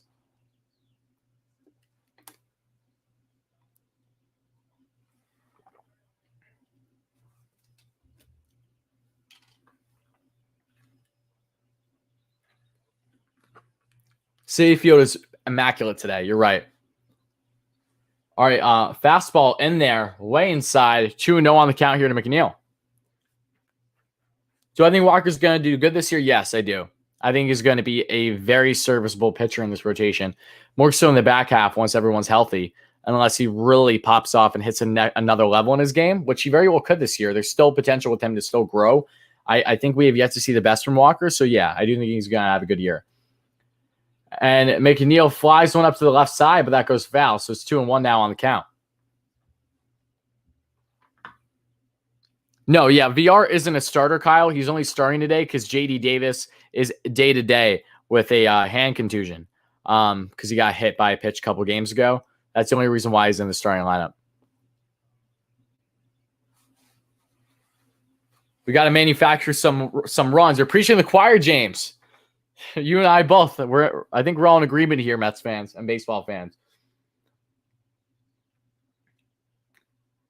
All right.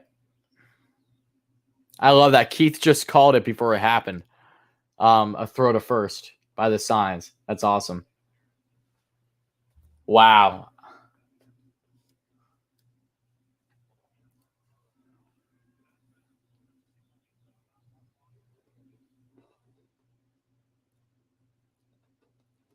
O'Connor, well, thank you so much for being here, buddy. Make sure you're focusing in school, though, all right? But I appreciate you chiming in. And time was asked for and granted. So the pitch was thrown, but that will be taken back. Even though At the end of the day, that would have been a 3-1 on the count then. Are we in a 4-man rotation? For this week, we are. But once the Marlins series is done, we go back to a 5-man rotation. Because they have an off day tomorrow, so they're just going to let DeGrom do normal 5 days rest. And the pitch by Neidert. And McNeil fouls that one off to the left side. 2-2 on the count. McNeil off to a slow start. Yes, he is. But hopefully he comes out of it. You know, he got hit a lot in spring, and he was pulling the ball. Biggest gripe I have with McNeil is, one, he swings normally at first pitch a lot of the times. Not every time he's at the plate, but a lot, which ends up to being sometimes a simple out instead of really trying to get in a rhythm at the plate. And 2, he pulls the ball quite a bit, and that's led to his slumping. It's either that or he's just not eyeing things up right. And that's in the dirt there on the breaking ball, and Dom Smith steals second with ease. Love to see it. So another run in scoring position is right. Now only with 1 out. So McNeil, a single, should bring in Dom.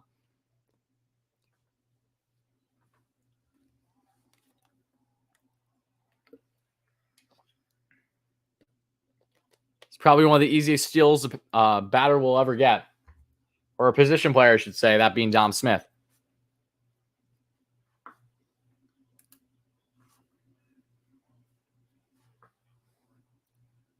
Full count now here to McNeil. You guys will probably find out what happens before I do. So just be wary of that given the delay. And okay.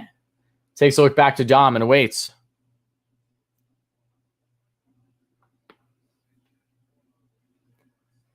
And the Mets can work him here. This could be Neidert's last inning. We'll see, though. They need to make sure that they continue to work him and get at least 1 run here. And the pitch. All right, and that misses. So there you go. Walk. Awesome. McNeil, discipline at the plate. Did not chase there. Now there are 2 guys on. There is that double play possibility, so knock on wood that doesn't happen. But now the Mets are in a good position to get something going here with James McCann at the plate.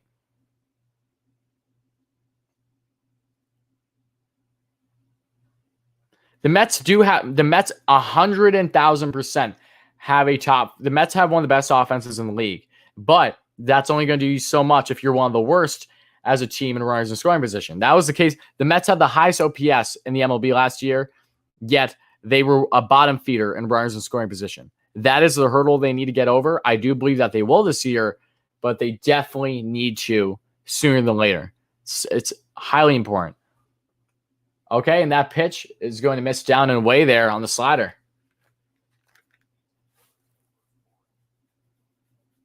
Do I trust anyone in the Mets bullpen? Yes, I do. Miguel Castro, I think Aaron May, I'm not as concerned about, even though he did not have a good first outing, but it's his first outing.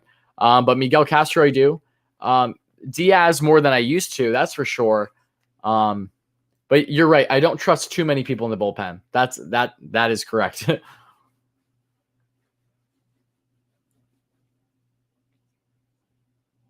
1-1 on the count here. Just under 70 pitches for Neidert here through 3.5 innings.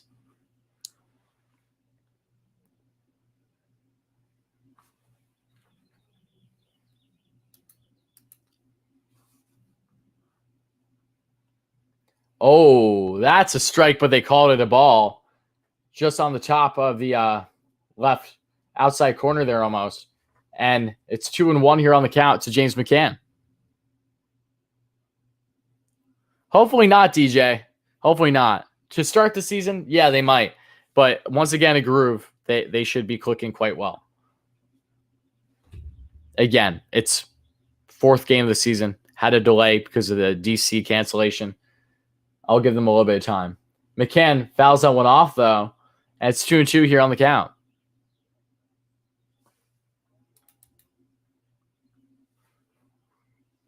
What's up, though, Mets and baseball fans? Thank you all so much to everyone chiming in. I hope you guys have been enjoying today's stream. If you have, please consider hitting that like button. Help us get to 100+ likes. It would really mean a lot. I'm not sure where we are at in the like count, so make sure to smash that button if you're enjoying today's stream. And also make sure to hit that subscribe button as well. Help us get to 7K subs. That's our next short-term goal here on the channel.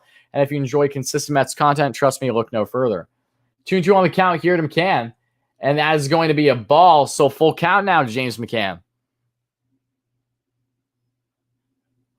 See, my point. Last season, in the shortened season, and that's a walk. So bases loaded here for Taijuan Walker. Oh, baby. All right, so Mets were first in team average, and they were also first in bases empty last year.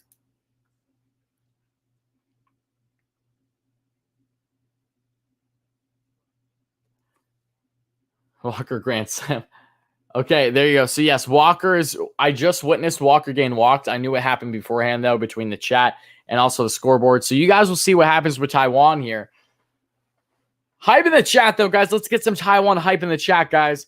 Let's get some hype in the chat for him. Let's support this man.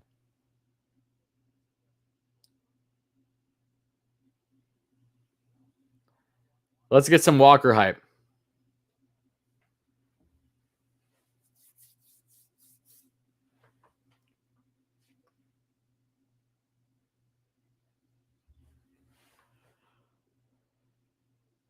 All right, first pitch is about to come underway here to Walker. Again, you'll probably know about it before I do, but the pitch, and that's going to be a ball. Yo, this ump is so bad. Oh, my. He's so bad. So bad. That's all I can say. He's so bad. My God. How long is it going to take the umps to get in the rhythm of the season? Like, that's what I want to know. Probably won't happen, right? They're going to just be atrocious all year long, per usual.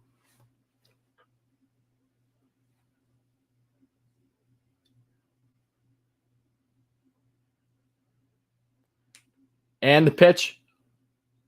And that's that's an off-speed pitch up high. What the hell? They're calling it 1-1 on the count? So I swear they didn't call the first one. Oh, my God. Double play. That was the main thing I was concerned with. Oh, that sucks. Damn. That sucks. I didn't even throw it in existence because I was not trying to jinx anything, but damn, that sucks. That sucks, man. Look, I get it. You're obviously not going to pinch hit in that situation with how well Walker's been rolling. With the amount of pitches he's thrown, I perfectly understand that. No harm, no foul. Either way, that still sucks. That sucks. No other way to put it. That's just unfortunate. I will not blame the Mets for not getting a run in that time. That is one of the few times you'll see me not gripe about the Mets not getting a run in, even bases loaded. With Walker, okay. The only thing that sucks is he wasn't able to help himself there. You know, that's the only thing. So he's probably just pissed because, you know, he could have helped get the team the lead and then also help the team with how well he's been pitching. That's just unfortunate. And no stupid DH. I know, just think about that. If we had a DH instead of a Walker just batting there, that would have more than likely been Dom Smith or Pete Alonso. So just put things in perspective. Again, I know the order probably would have been different, but you get my drift. You get what I'm saying. That sucks. Oof. Damn. You hate to see it. That's all I got to say about that one. Yeah, that's literally how I felt yesterday, though, guys, because there were bases loaded more than once and to Conforto, and they simply couldn't get a hit. And, like, when he didn't even swing, I lost it. I lost it completely. This has been the Mets as long as I can remember. Oh, I know, James. You're preaching to the choir, buddy. We all know this. Again, though, it's only fourth game of the season. The Mets are not going to be stars every single game. You know, the Dodgers, they don't score every single game greatly either. They're going to give up guys who are in scoring position. It's just a matter for the Mets this season to make sure that they don't fall too far into a funk, that when they have their lows, it's for a game or two. It's not for like 2 series, right? That is the game changer. That is what's going to make or break the Mets this year outside of all the other obvious factors.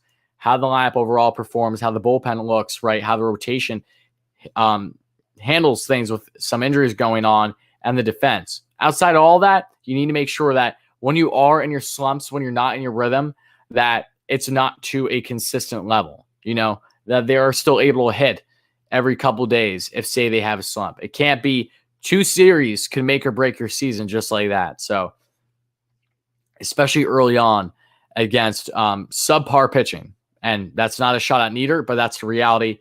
He's no Jacob deGrom. Not that I'm trying to compare, but I think you guys understand my point, right?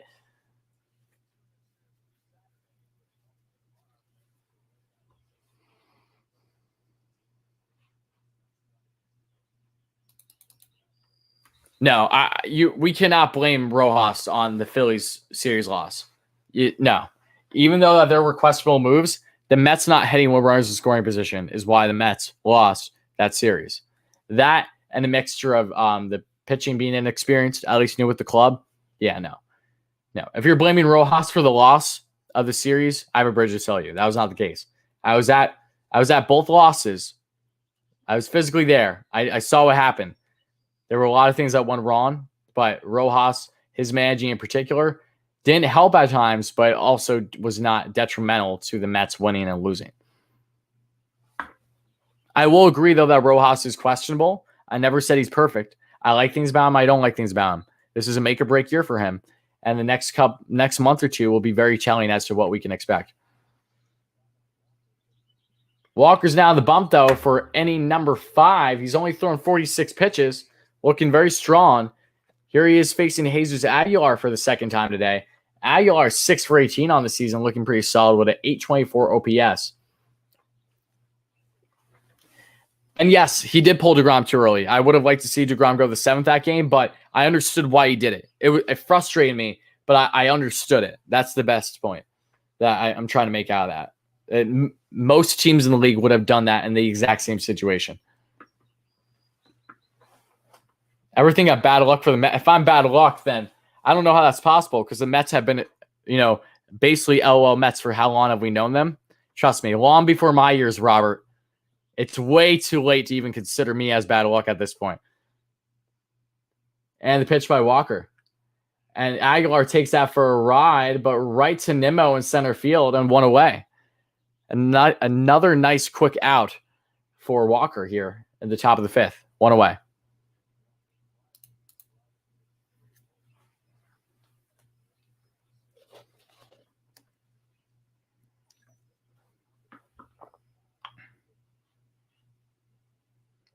Yeah, no, you're right. Taking DeGrom out in the opener was questionable. I wasn't happy with it. I was worried about it. It would have changed everything. But again, has been now. I understood why he did it, and DeGrom did too. And that isn't an uncommon thing for having 10 days rest. And yes, this ump is trash, 100%.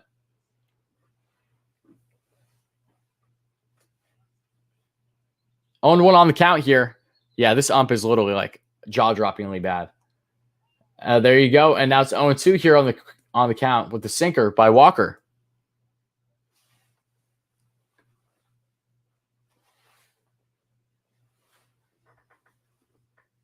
And the pitch by Walker. And that's down the dirt there. Waste pitch. 1-2.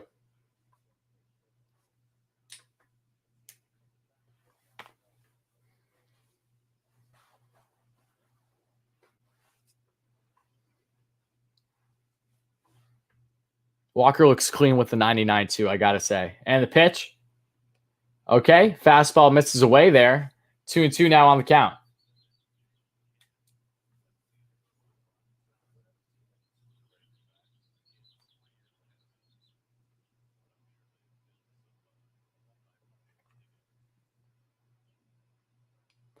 Okay, Anderson fouls out 1 away to the left side on the little chopper. Still 2-2 on the count.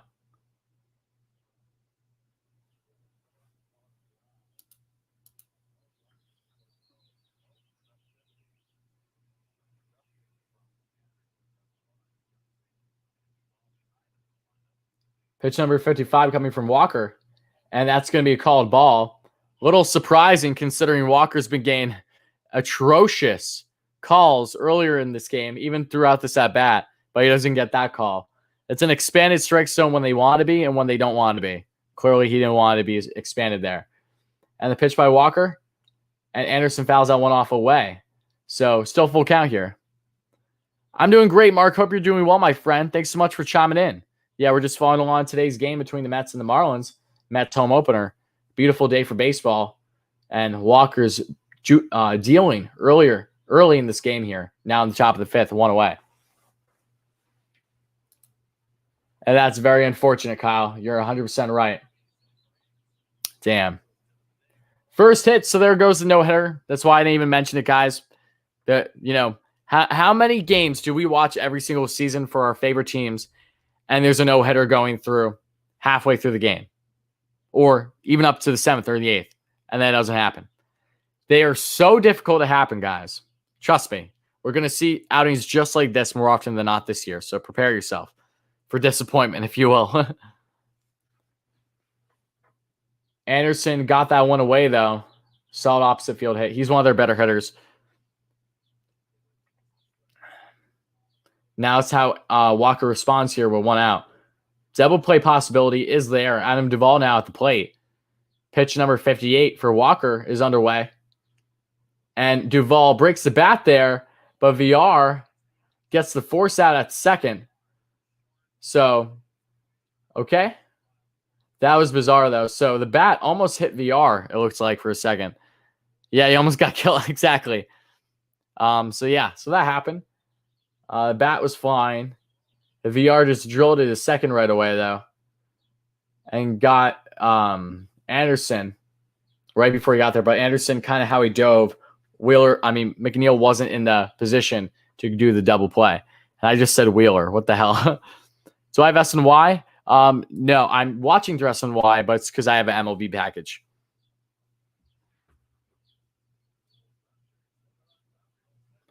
So 1 on, 2 outs here in the top of the 5th. Walker's trying to get out of this thing.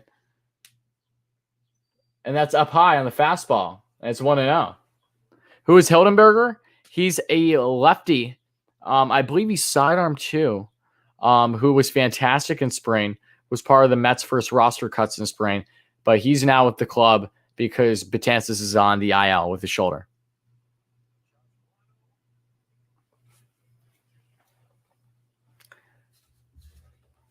So Chisholm, 1-0 on the count to him. Walker sets the pitch.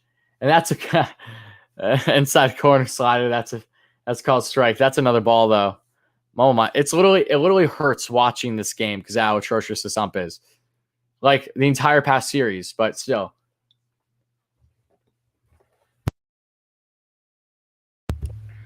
What's up, Taylor? How's it going, buddy? Long time no see. Yeah, 1-1 on the count here, though. My God, though, this ump, man. I can't get over how bad this ump is.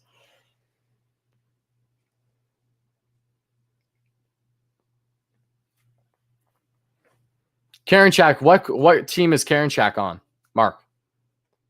That's a fastball. Not fastball, off speed, 88 miles per hour. 2-1 on the count. And it's throwing off Walker, too, because he's getting, thank you, Luke. And he's getting an expanded strike zone, like, at certain times. But then he's not. It's, like, weird. It's like, all right, if you're going to have an expanded strike zone, I'm stick with it. But he doesn't. So he's just all over the place. And the pitch by Walker. And that's swinging right through the fastball, 95. 2-2 now on the count. Walker's 62 pitches in now through almost 5 innings.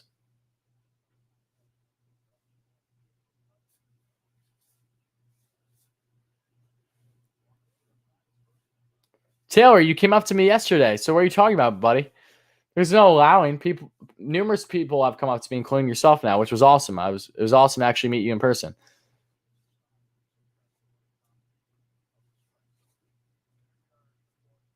Full count now.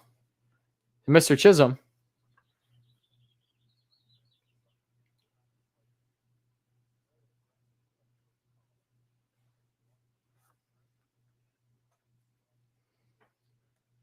All right, guys, and it's a walk. Oh, okay. So a walk here for Walker, no pun intended.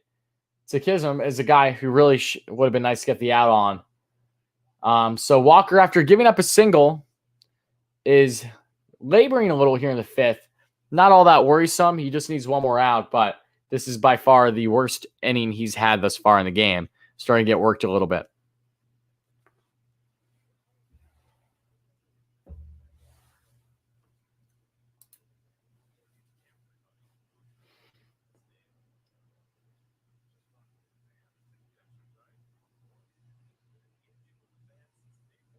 Oh, it's awesome. They're showing Cohen is just talking to fans. That's fantastic. And his wife, too. That's great. I love that. Wilpons would literally never. So that's fantastic. I don't know who the ump is, but he's atrocious. Oh, no way. Little dribbler. And there you go. Nice out there. Walker didn't overthrow it there to first, and that's going to end the inning, folks. So, guys, get some Walker hype in there. He gets out of the jam. 2 guys on, 2 outs. Little dribbler to the left side, but he gets that to Pete, and that's going to end the inning, folks. Let's get some more Walker hype in there. Absolutely. Nice play by Taijuan indeed.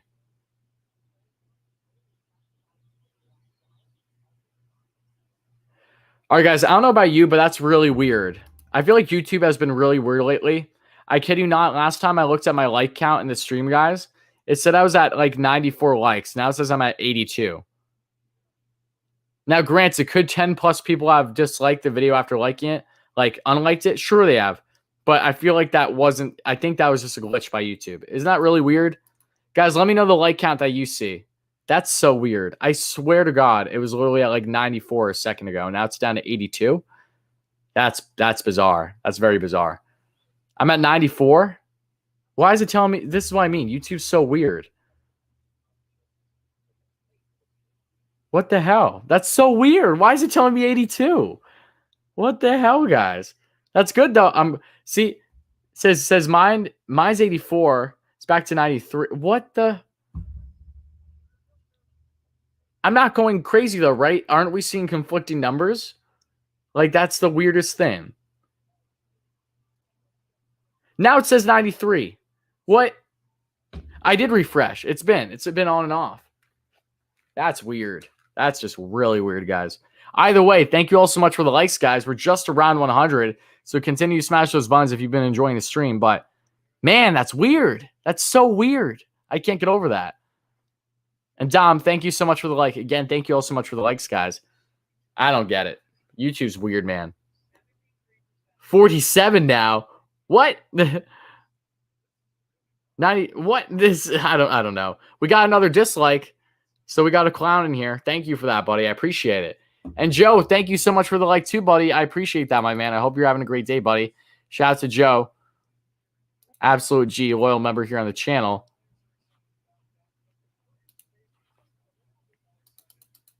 That's so weird. That's so weird. I don't know. YouTube's weird, man. That's all I gotta say. But thank you for the likes, guys. I appreciate that. Brandon Nemo's at the plate. 1 for 2 on the day. He's 4 for 11 thus far this season, but he has an over 1,000 OPS. Let's go, baby.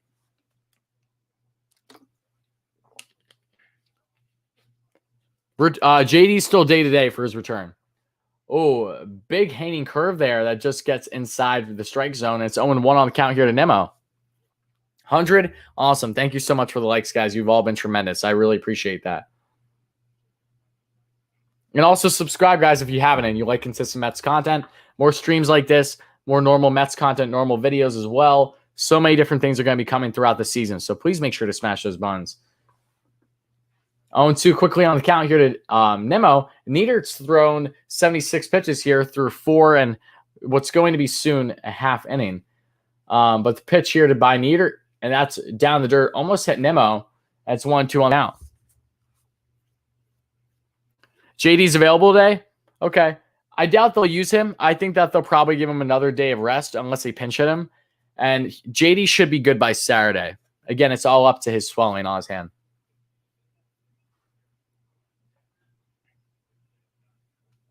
Okay, and that's fouled away there by Nimmo. Still 1-2 here on the count in the bottom of the 5th. No outs.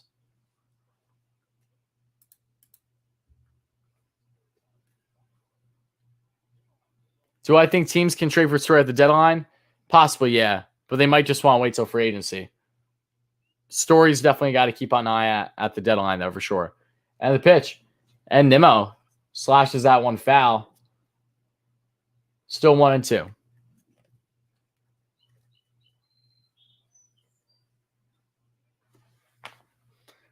Lindor on deck has yet to record a hit today. So hopefully we'll see that. Pitch number 80 coming from Neidert. And that's going to be Chopper that just goes foul the right side. Still 1-2. Nimmo doing what he does best, working the count.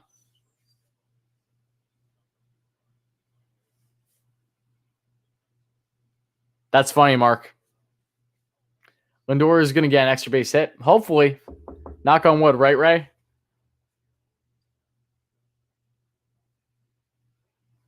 And the pitch by Neidert. And Nimmo, that's going to be a little chopper there into the shift, and that is going to be one away. So Nimmo, 1 for 3 on the day now, but he's still having a solid day. I'm not going to really hold it to him for getting a couple outs here. Mets making this guy look like Cy Young? No. I mean, if you're looking at strictly the numbers, yes. But if you're actually looking at, like, watching the game, you would know what's happening.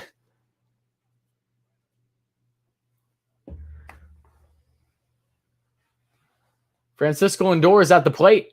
And the pitch. That's going to be called strike there on the off-speed pitch.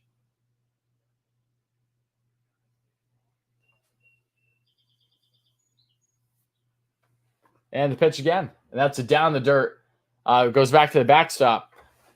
And it's 1-1 now on the count to Mr. Francisco Lindor. Mr. Smile.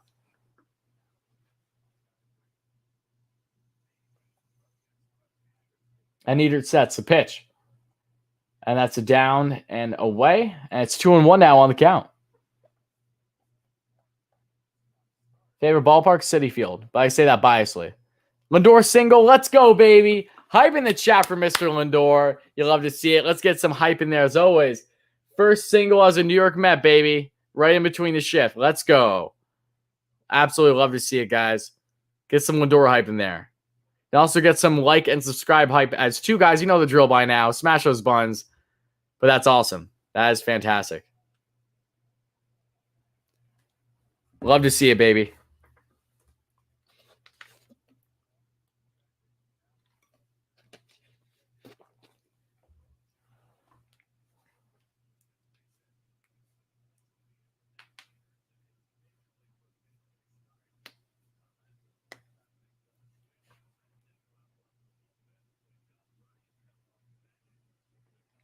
So Neidert is done for the day. And good, finally. So here comes the bullpen for the Marlins. Mr. Smiles hype. Yes, absolutely, guys. Hype in the chat again for Mr. Francisco Lindor recording his first hit of the day, baby. Let's go. So happy for him. Again, Lindor hasn't been necessarily stellar, but he's done enough, that's for sure.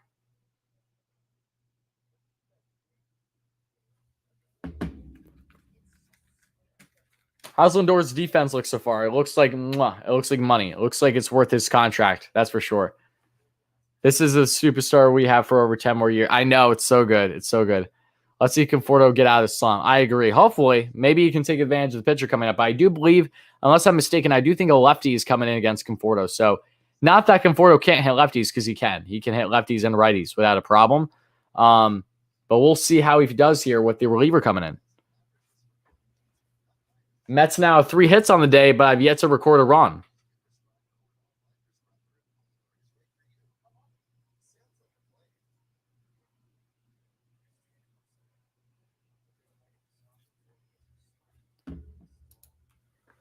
We will start hitting really well soon. I think so. Where do I think Story can go? I think Story can go to a lot of different... not too much. It depends. If Trevor Story is dealt at the deadline... Man, that's tough. I mean, if he's dealt at the deadline, you have to look at the big dogs always. The Yankees would make more sense in more ways than one. It would just be the matter of trying to keep him after you trade from the deadline, because they have the assets. Gleyber Torres is not all that much of a star. I'm sorry to any Yankees fans watching this, but at short, Torres is nothing ecstatic. He had some issues yesterday too. Put him at second, and then you put Story on short, and you can cook. I do think the Yanks will be players for Story at the deadline more than likely.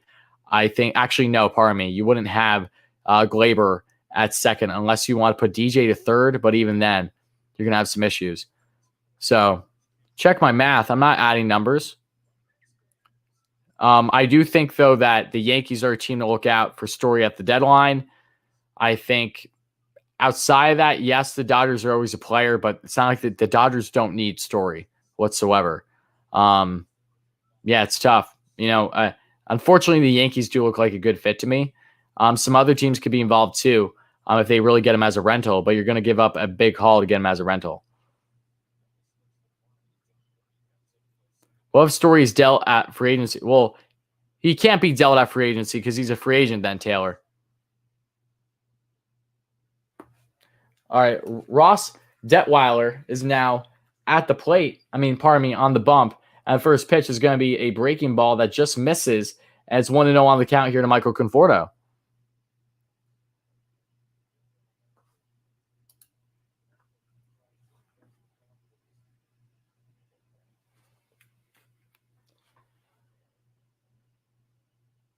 And Detweiler with the pitch. And that's going to be called strike there on the off-speed pitch.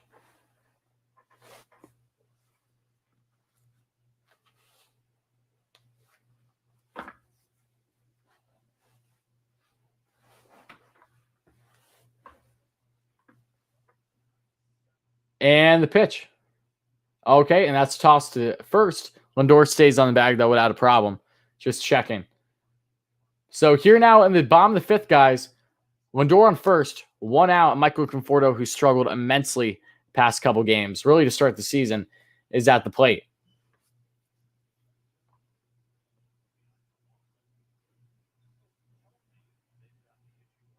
And Detweiler the pitch. Conforto swings through a fastball. And it's 1-2 now on the count.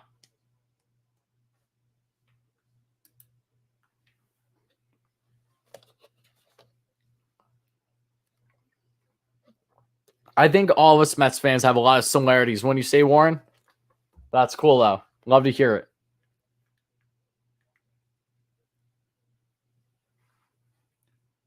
And the pitch here to Conforto. And he hacks that one foul with the off-speed pitch. Still 1-2 on the count.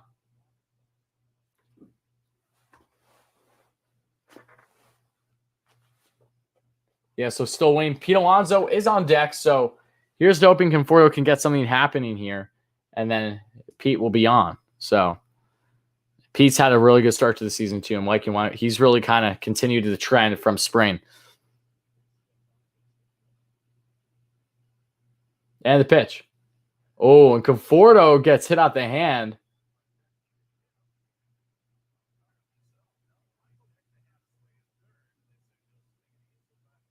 Okay, so Conforto gets hit by pitch.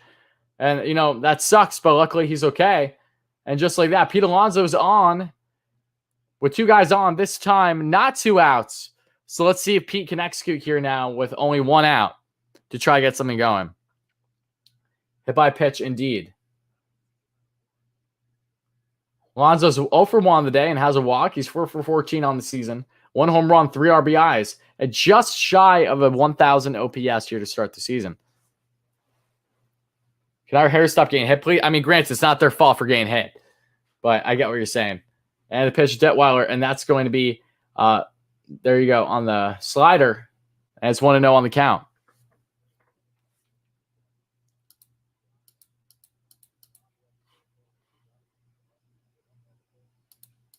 Hey, AB, no, I'm going to leave it like this for this stream, buddy. It seems like more people like it when they see all the pitches and stuff. Okay, and that's going to miss the outside corner. It's 2-0 now to Mr. Pete Alonso.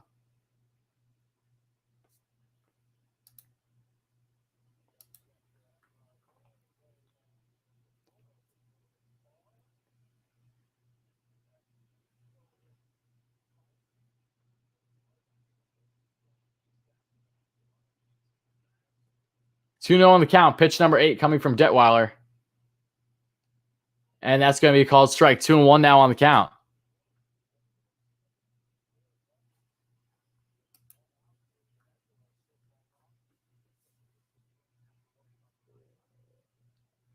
Oof.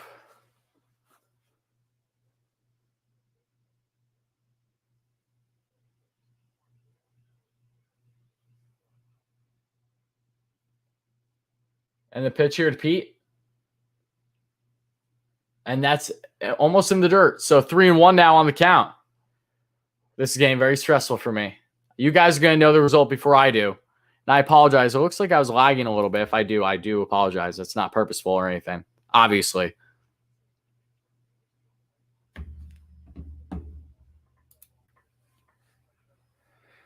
Okay, here we go.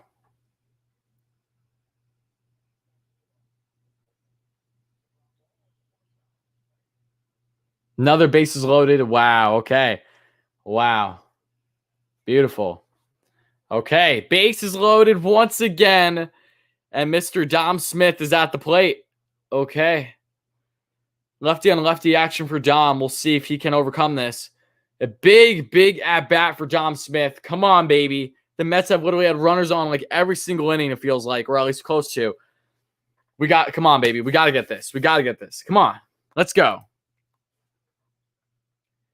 And now they're going to give a talking to Detweiler to calm down. Whew. Come on. Come on, baby. Again, Mets fans, if you haven't already, please make sure to smash that like and subscribe on if you're enjoying today's stream. It means a lot. This has been a fun one. Bases loaded here in the bottom of the fifth. Mets are trying to get that crucial hit that they've desperately been looking for all season long, really. I know that they had a great outing offensively in the second game of the season, but outside of that, there really hasn't been much. So hopefully here in game 4, they can get back into a rhythm of things.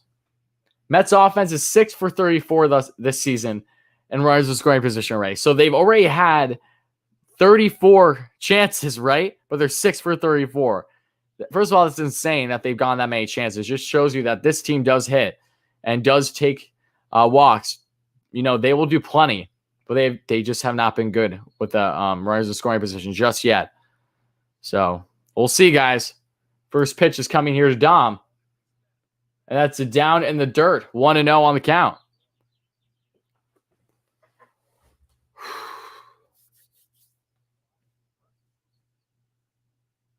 Just stand there. Exactly. Dom is 19 for 66 for a strong 333 in his career with runners in scoring position. And the pitch. That's another ball. 2-0 on the count. And again, you guys will probably know before I do what happens here, but still. 2-0 on the count here to Dom. 12 pitches in array for Detweiler.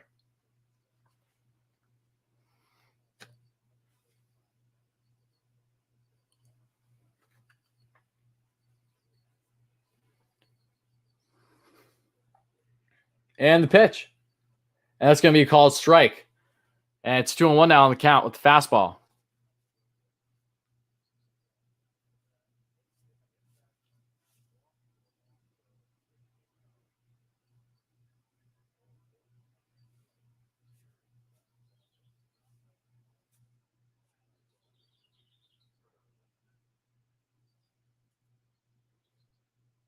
And the pitch. Dom took that for a ride to center. Oh, my God. Beautiful catch. Wow. I'll take the run, though. I will take that run, guys. Guys, I will take that run. Wow, though. What a catch. All I can do is literally tip my cap. That deserves a tip my cap. What a fantastic catch. Oh, my. Marche literally robbed what would have been. That very well could have been a bases clearing double. If that hit the wall and ricocheted, oh my. Wow. I'll take the run, though, guys. Let's get it, baby. First run of the day for the Mets. Wow. I'm in awe about that catch. Wow. Great catch. Absolutely fantastic catch. I'm not even that mad. Not even that mad. That was a damn good catch. That's nuts. Fantastic catch. Now Jonathan Villar's at the plate. Runners on the corners. 2 outs. And that's a hanging curveball. Misses up and away. 1-0 on the count.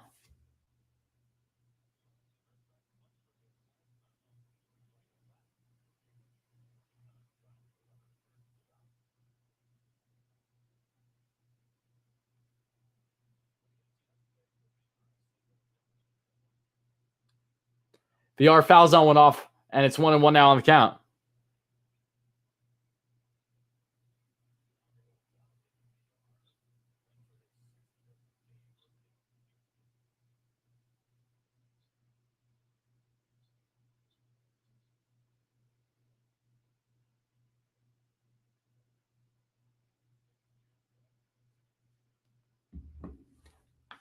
And VR flies that one out, foul to the right side. Yeah, you know what it seems like to me, though, guys? The difference in baseballs as the exact reason why these things are not going far. Like the dead in baseball this year, that would have been a home run to center by Dom if that was this baseball, because this baseball is from 2019. These are the ones that are pumped with juice. So, it's unfortunate because it's like if you're going to do something, stick with it. And they haven't. And it's throwing off the hitter side of things and the pitchers. It's like, that's frustrating, I will say. And VR slashes that one foul to the right side. Still 1-2 on the count.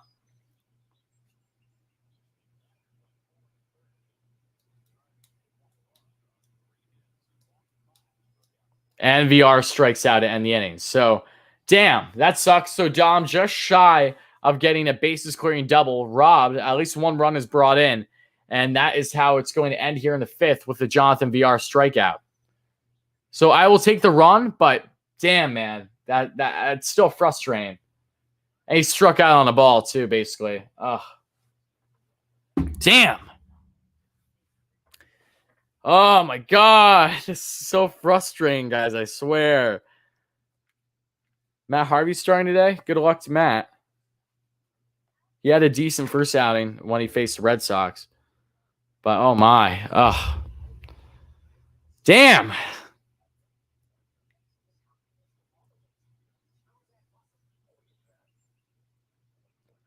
Again, though, guys, would you agree that the baseballs, you can clearly tell that there's a difference? It's obvious. The numbers are showing it too.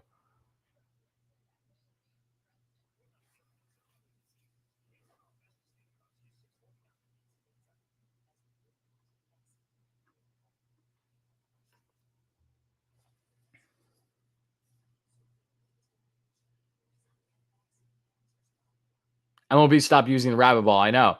But they're not using normal baseballs either. They're using dead-end balls. It isn't a normal one. What, like, why are we not just allowed to have normal baseballs? I don't get it. These are dead-end. There's a difference. Like, they did something to the new ones, too, to give the advantage to the pitchers. But it doesn't make... All right, guys, here's a little rant for you, okay? The MLB juiced the baseballs 2 years ago or so purposely to help bring more of a following to the game of baseball because they suck in marketing. The MLB is an absolute joke in marketing, and they know it, and yet they still don't know how to figure it out when it's common sense. Work with the media, right? Use it to your advantage with all our new advanced technology like other sports do, but they don't.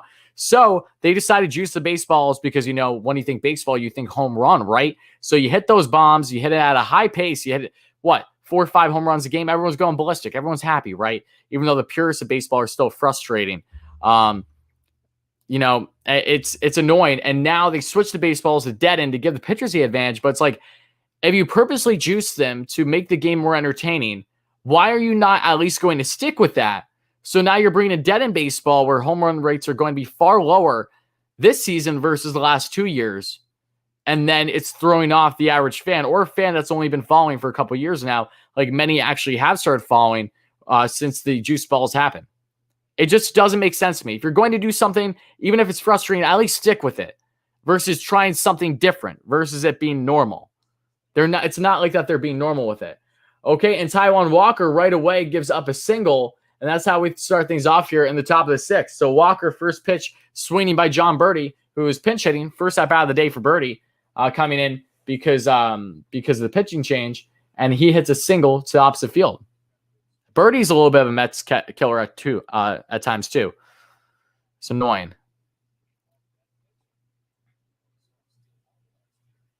I don't love the hitters getting home runs every at bat either, like in that sense. But I would like things to just be normal versus them to be like polar opposite, if you will. That's frustrating to me. When they have still a toy with ball, it's not normal. Corey Dickerson's now at the plate.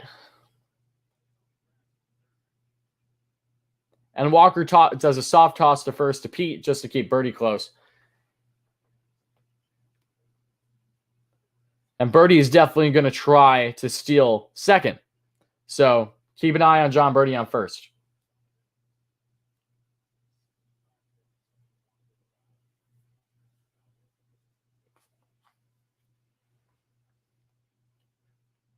Checks Birdie again on first. Cardinals just swept the I know. Bryce Harper bunted for a hit yesterday. It's in my vlog, Gerald. I was right in front. I watched it as it happened.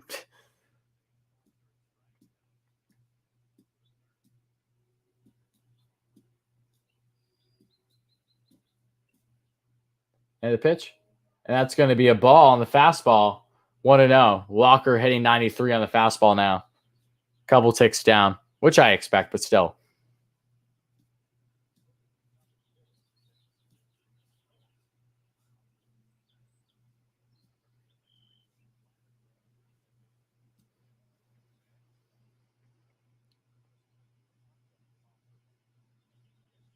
And Walker sets. They're using the word pitching angle. I don't know. I mean, pardon me.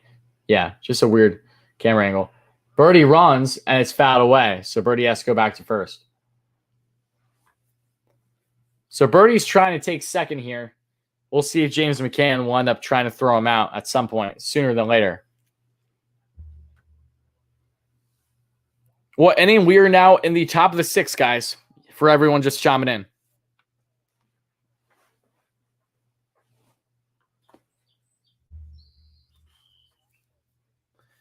1-1 on the count. 69th pitch. Nice. Here coming to Taijuan Walker. He sets the pitch. And Corey fouls that one off to the left side again. 2-2. I mean, pardon me, 1-2.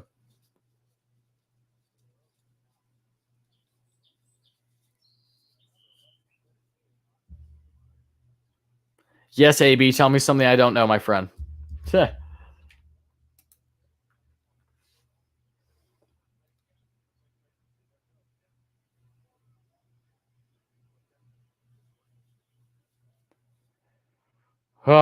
Okay, Walker, 70th pitch underway. He sets the pitch, and that's fouled away again to the left side. Dickerson just continuing to get the barrel on it. 1-2 on the count.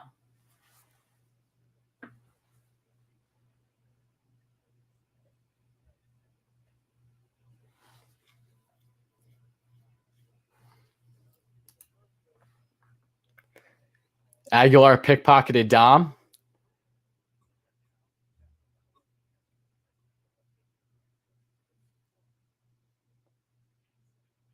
And the pitch. Walker. Oh, Walker throws the first for Birdie. And they're actually checking it. They're going to see if they tagged him. I don't think they did, but they're going to check.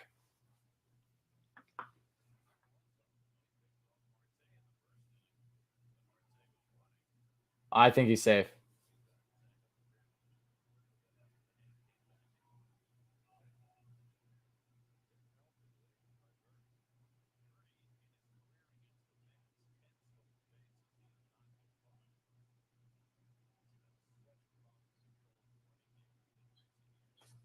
Walker's had a nice little throw, though, to first.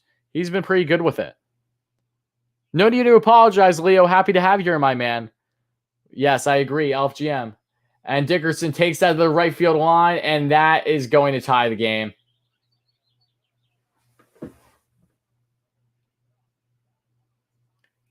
Damn.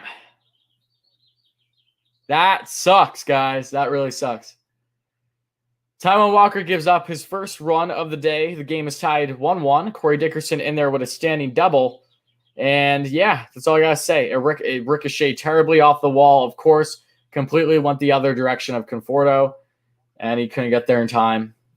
As soon as that hit the corner, I knew that he was going home. Birdie's fast as hell. That sucks.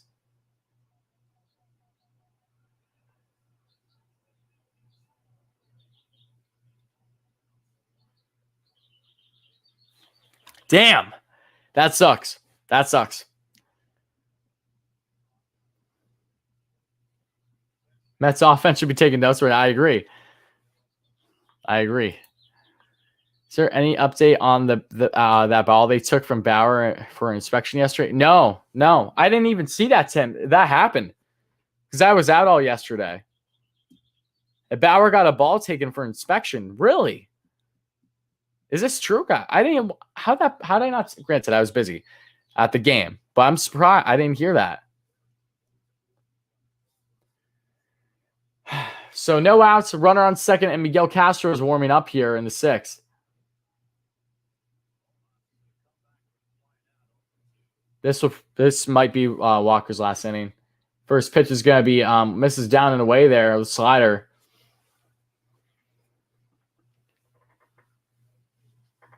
Wow, though. That sucks. Not mad at Walker or anything like that. Just sucks. The Mets literally had like so many opportunities to get at least more than one run in this game array. It's a joke. And that's a little chopper. There you go. Perfect. So a little chopper to third doesn't advance a runner. And now there's one away here.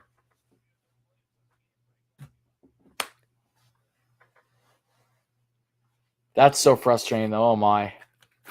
I just,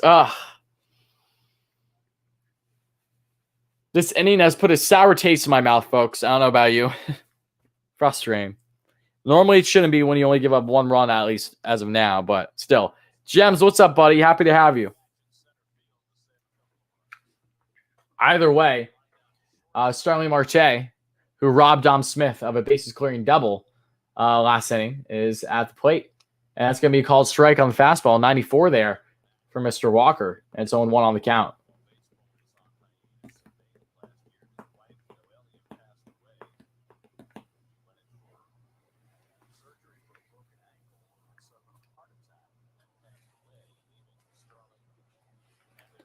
And the pitch, and that's down and away on the fastball, 96. So Walker, even though it missed the strike zone, he did hit back what he's been hitting since he started the game on the fastball with 96. So that's good still.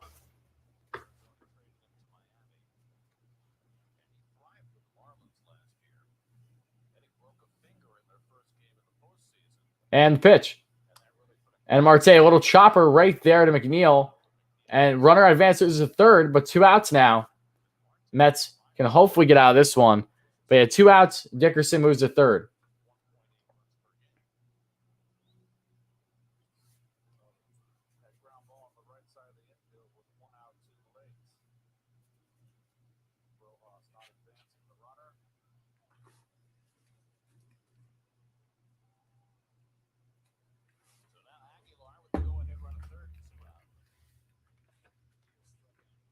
I know the turning point was Walker's AB. But again, you can't, in hindsight, it would have been foolish on the Mets' part to take Walker out in that situation.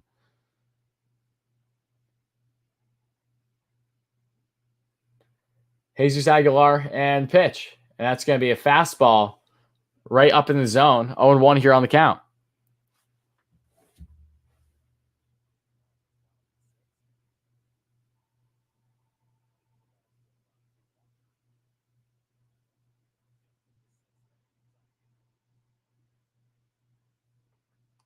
And that's a fastball just next to the corner, 96 miles per hour.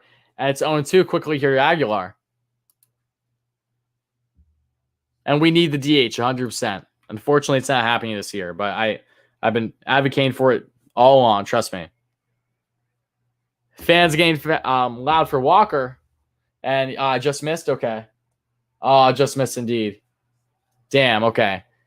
Aguilar just stayed from swinging through on that slider. It's 1-2 now on the count. Oh, that was close.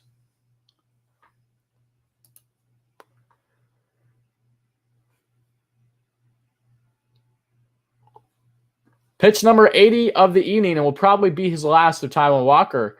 And the pitch. And that's fouled away to the left side. Aguilar just got a piece of it. Still 1-2 on the count. Again, guys, if you're just chiming in, Mets and baseball fans, if you're enjoying today's stream, please make sure to smash that like button. It really means a lot. We're trying to get to 100 plus. Oh, I just realized the scoreboard changed, so I apologize, guys. I'm going to fix that right now for us.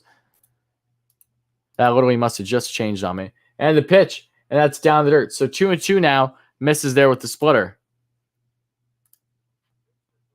Give me 1 second, guys. I'm going to just fix the scoreboard here, and then we'll be good. Oh, wait. Now it says it's good. But that's weird. I don't know why I just did that.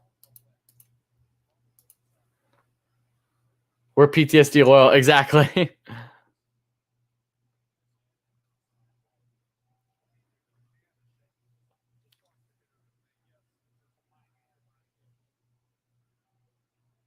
And the pitch. Oh, fastball upstairs, 96. Full count now. So Aguilar's worked this count back from all the way from 0-2. And Brian Anderson, a guy I do not want the Mets to face here in this inning, is on deck. Oh, my God. And it's a single. So Marlins have a lead now. Still 2 outs and Brian Anderson's in. That sucks. Right through the damn shift. Oh, my God. And this is why Francisco Lindor always says, I hate the shift. Wow. 2-1 Marlins just sucked the life out of me. My God. The amount of times this team has had the ability to get more than one run the past 24 hours is beyond me.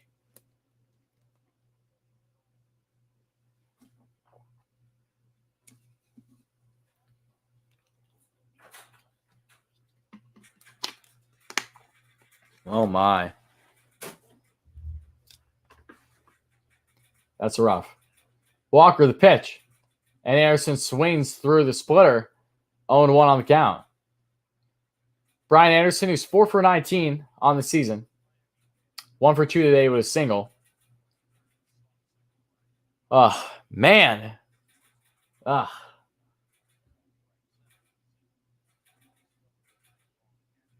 The pitch. And Anderson fouls off the fastball there. 0-2 now. Here's to hoping we can actually get through this 0-2 count and not go back to a full count like Aguilar just now. Oh, my, though. Yeah, the life has just been sucked out of me, folks. You guys can see it right now. Damn. And this is Walker's last inning, too, so. That's in the dirt there. That's 1-2 on the count.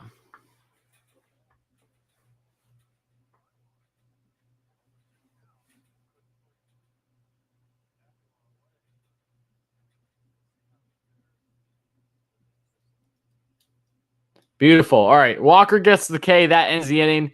Not mad at Walker at all. He had a fantastic outing. It just, unfortunately, it's going to be more noticeable because the Mets simply were not able to give him any run support. So Taijuan Walker's first game as a New York Met is going to go undecided unless the Mets end up getting the lead here in the bottom of the sixth. So Marlins are now up 2-1, folks, and this is frustrating, to put it lightly.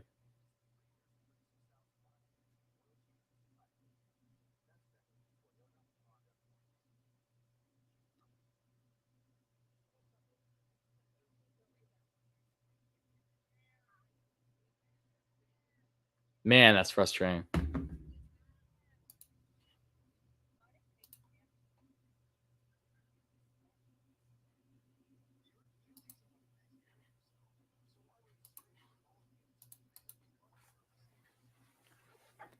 Oh, I know it's not over yet. You got to understand, guys. For anyone that thinks I may be being a little over dramatic, I'm exhausted because I was literally at the game yesterday and I saw them do nothing. They had like 11 hits and 2 runs. All right.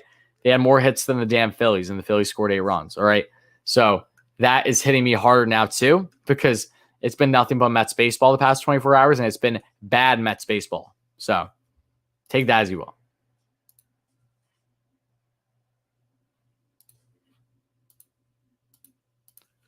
But again, though, guys, I appreciate you chiming in and being a part of this with me as we experience our highs and lows together.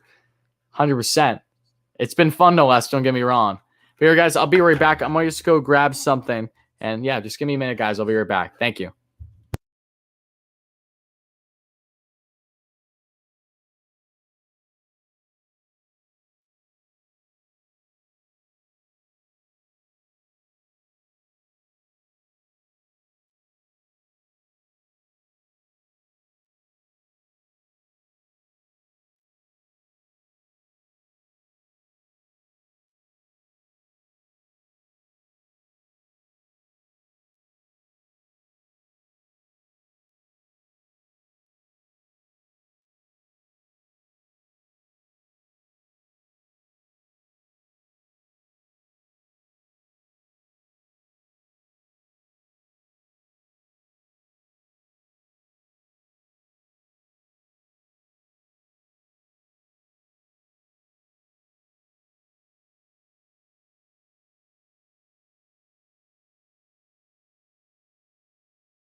All right, guys, I'm back.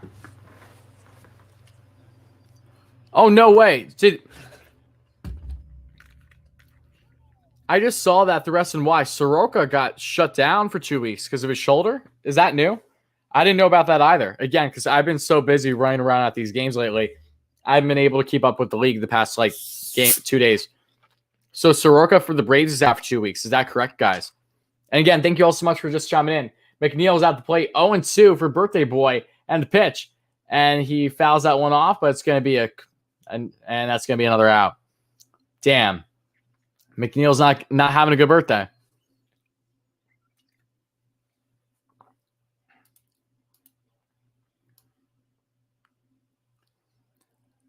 Oh, I apologize, guys. Yeah, the scoreboard is no, the scoreboard is updated. Yeah, the scoreboard is up to date. Of course, baby Warrior, you'll get a shout out.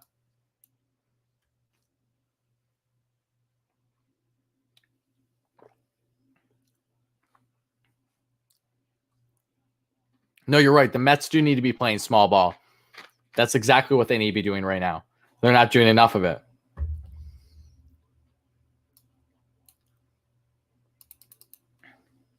Well, yeah, they're not going to move Conforto down in today's game. Maybe they will for Saturday's game.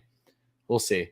Again, though, Conforto did get on with a walk and a hit by pitch. So it's been a better outing than yesterday, that's for sure.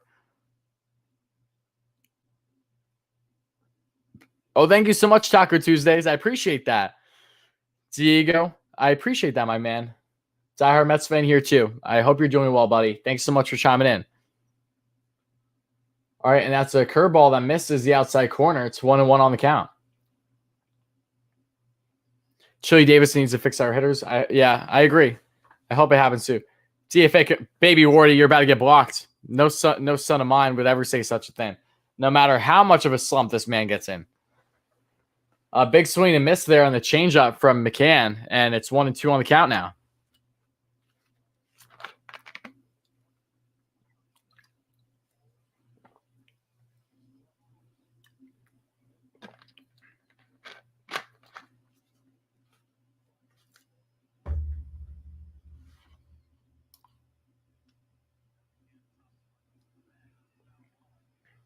Okay, just foul for McCann.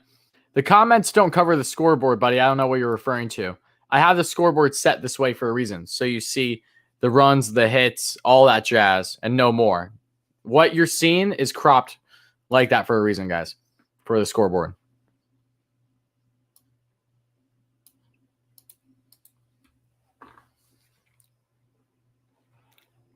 I know Conforto can be streaky.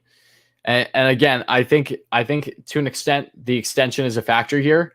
To what extent, I don't know. And McCann fouls one off. But the last thing you're ever going to hear from me is say, don't extend this man because he has a slump through 4 games. You're not a rational Mets fan if you're thinking like that whatsoever. Let's go, Walker. Absolutely, Michael. Yeah, I gave up 2 runs, but I really can't pin it on him whatsoever. He had a great outing up until that point.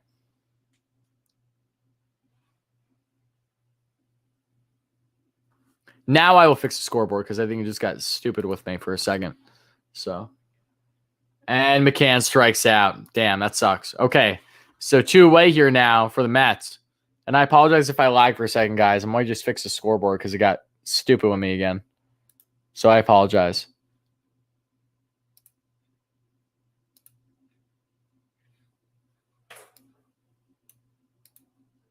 Now it's fixed. Okay. This team sucks. Yeah, it hasn't been fun lately, Sam. But the team does not suck. They're just not playing well. There's a difference.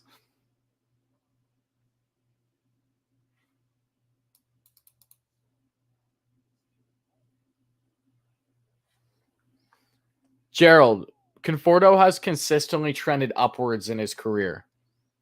So to say that he's only had 1 good season is simply not true. He's only went upwards. So I don't agree with that.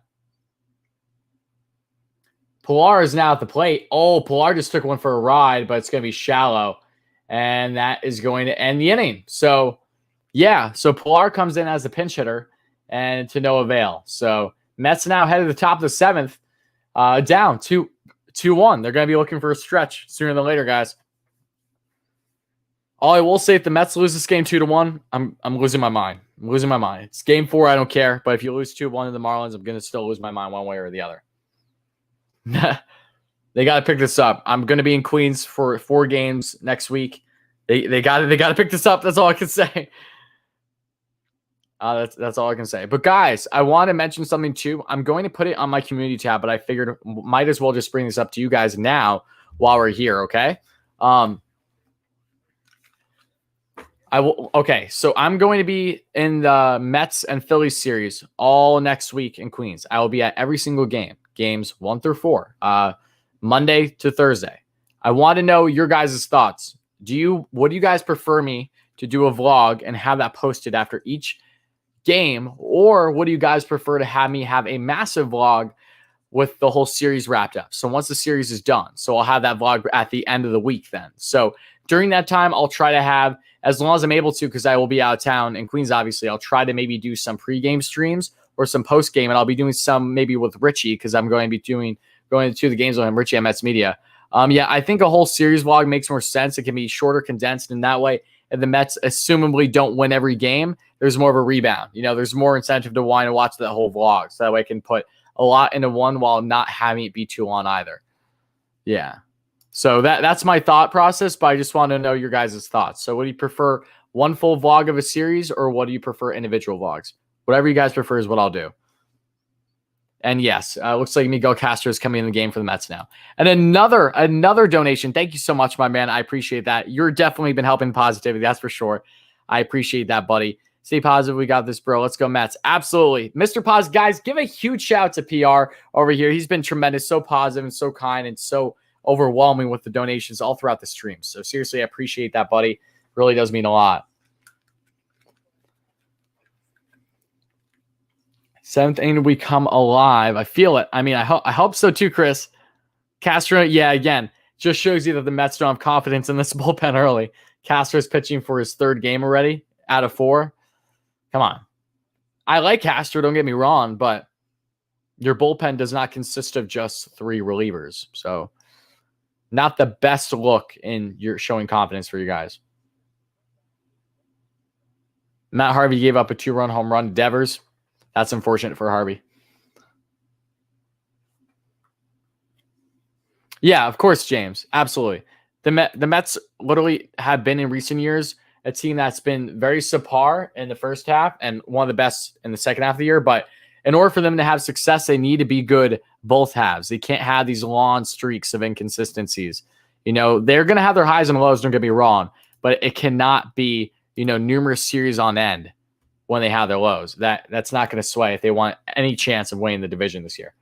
0-1 on the count here to Duvall. Adam Duvall, over 2 on the day, batting a cool 100 on this season thus far.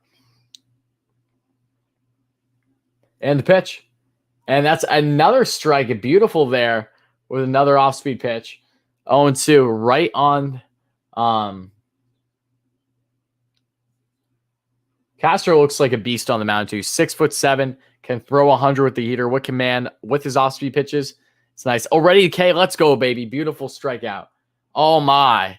Castro's dirty, man. Whoo! Nasty.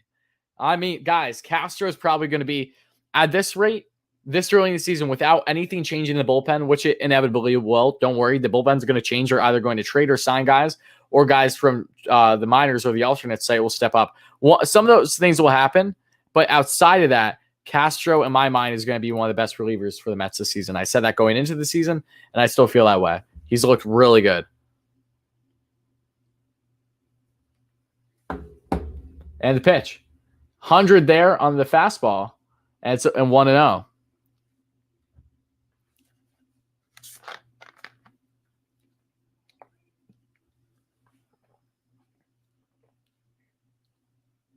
And the pitch. All right, misses there on the off-speed pitch. On the changeup, 2-0. 92-mile-per-hour changeup is nasty, even though it missed.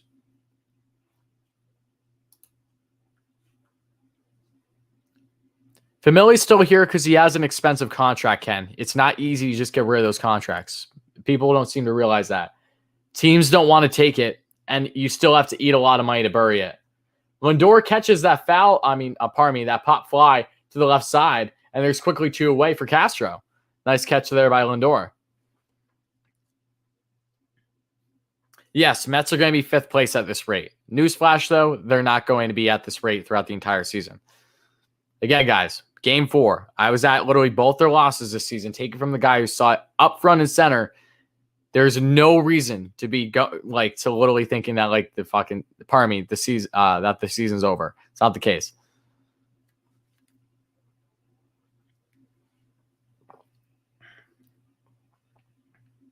Again, no, it's not as easy as it is to get rid of Familia.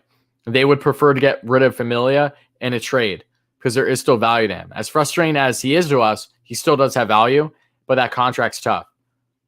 I don't see them cutting Familia unless he just does absolutely atrocious through the first month. Literally horrendous. Okay, that's a breaking ball in there for a called strike. Quickly 0-2 here.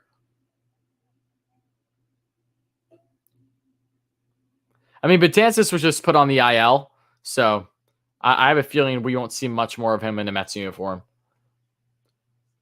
Slider misses 1-2 now on the count. Do I think Lindor will end up being worth his contract? Yes, because I do think the Mets are going to have very strong, a good amount of success with him. Do I think any player is worth that money? No. But given the market, I think that for what you have to give up to get him, it'll benefit the Mets in the end more than it will hurt them.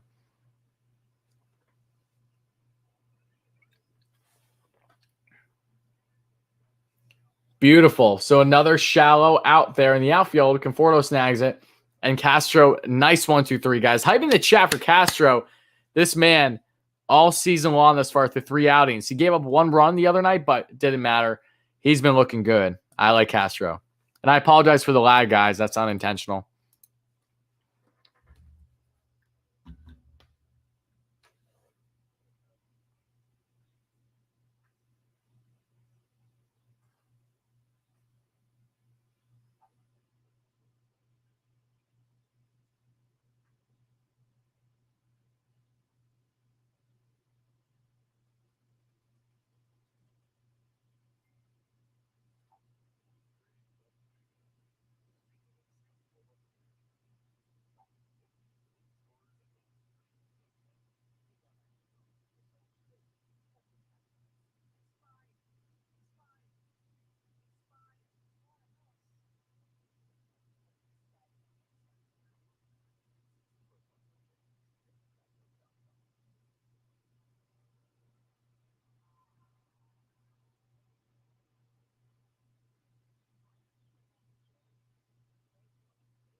All right, guys. No, it's not wasting money on May. That's stupid.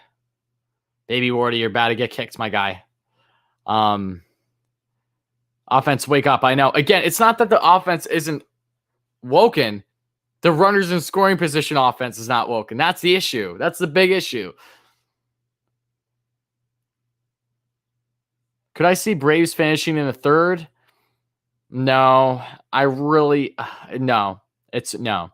Even with the Braves being terrible to start the year, I think it would be foolish to say that they'll end 3rd this year. They have to do enough for me over a long period of time to make me think that they will finish 3rd. Not just a week of baseball.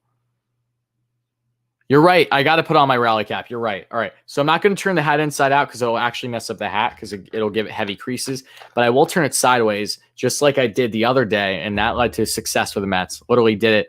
I think I did it right. It was in the 7th or the 8th in game 2. And then everything happened. So again, thank you for the donation, my man. I will listen to you loud and clear. I will make it look a little funny, but I don't care. So we're going to turn it like this. There you go. That's going to be my version of the rally cap today. And hopefully it works. So we'll see what happens. I know I look absolutely stupid, but I don't care. Thank you so much for the dono, buddy. You know I appreciate that. If you guys are wearing a Mets at home, please make sure you turn that puppy inside out or turn it to the side. Something, all right? Mets are over 6 today. Can you do a hat collection video? No, Omar, because I don't have nearly big enough of a hat collection for my Mets to warrant that. Maybe in a year, come back to me. and it could be different, but not now. There's a reason why I wear this Mets hat every day.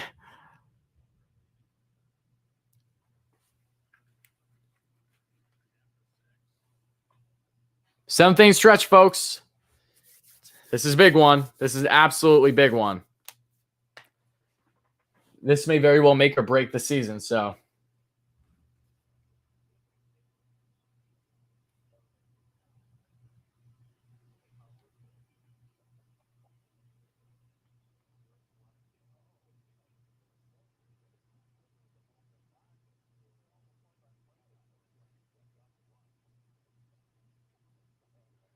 Oh my God, Dom Smith did get pickpocketed. I didn't know if that was true or not. That's the funniest thing. Did he pick? Oh my God, I just realized that. He really took his card. Is that what happened?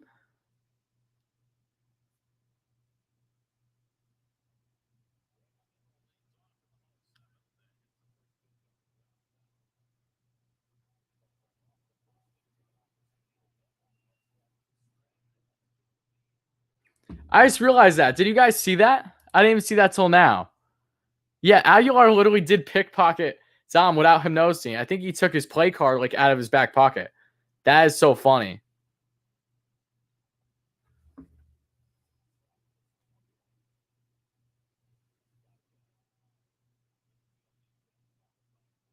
That's hilarious.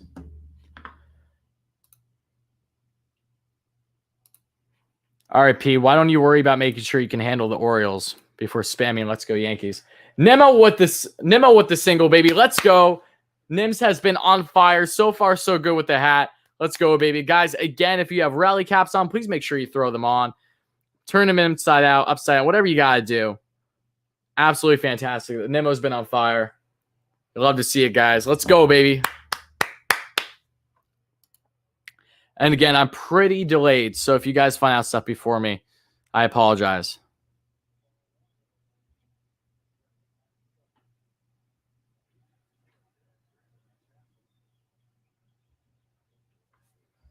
And now Lindor at the plate, folks. The pitch. And that's going to be a called strike that just hit the outside corner. It's one. Lindor is 1 for 2 on the day. Single, walk, and a run. He's 3 for 13 on the season. And a 620 OPS. 1 runner on when Nimmo singled and 0 outs.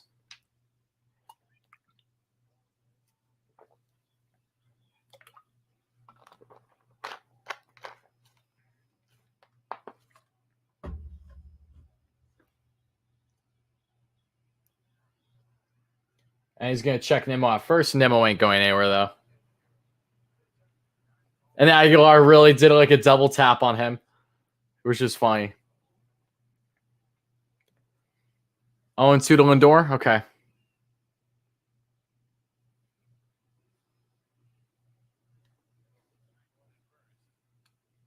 Oh, foul that one off. Okay. 0-2. Yep.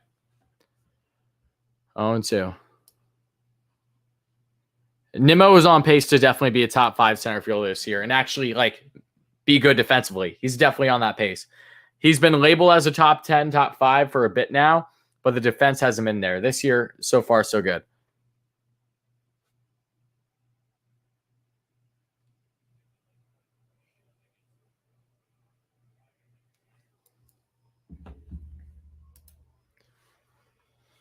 There's a big shift. Lindor just needs to hit this opposite field.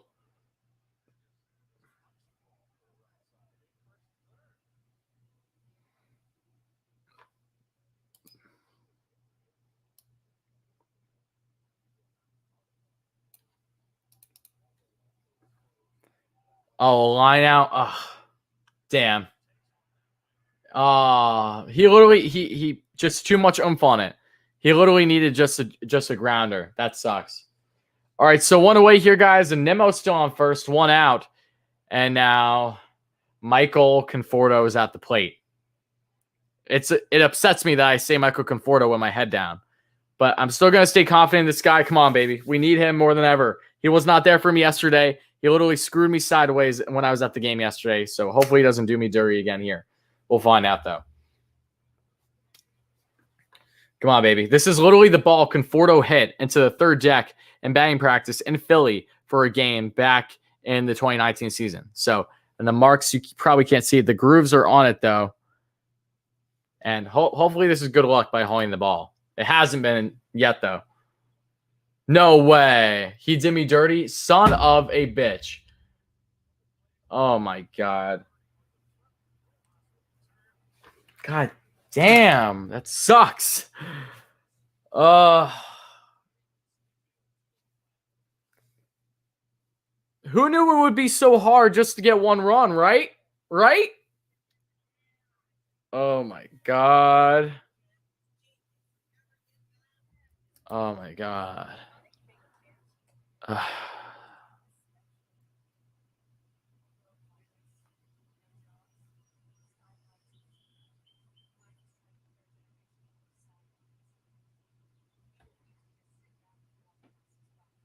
Oh, my God. Ugh.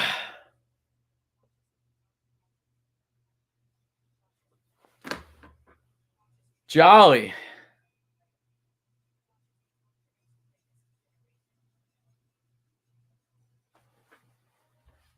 Is that really you, Jolly? I don't think that's Jolly.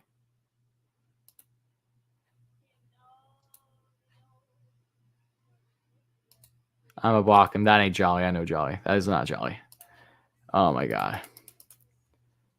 Oh, shut up with the fire Rojas stuff, Leo. Come on, guys. Stop it. Rojas isn't the one preventing the Mets from hitting a lick right now.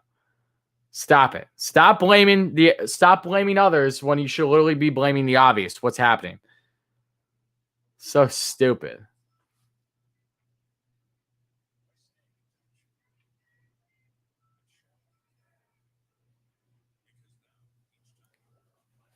Oh, my God.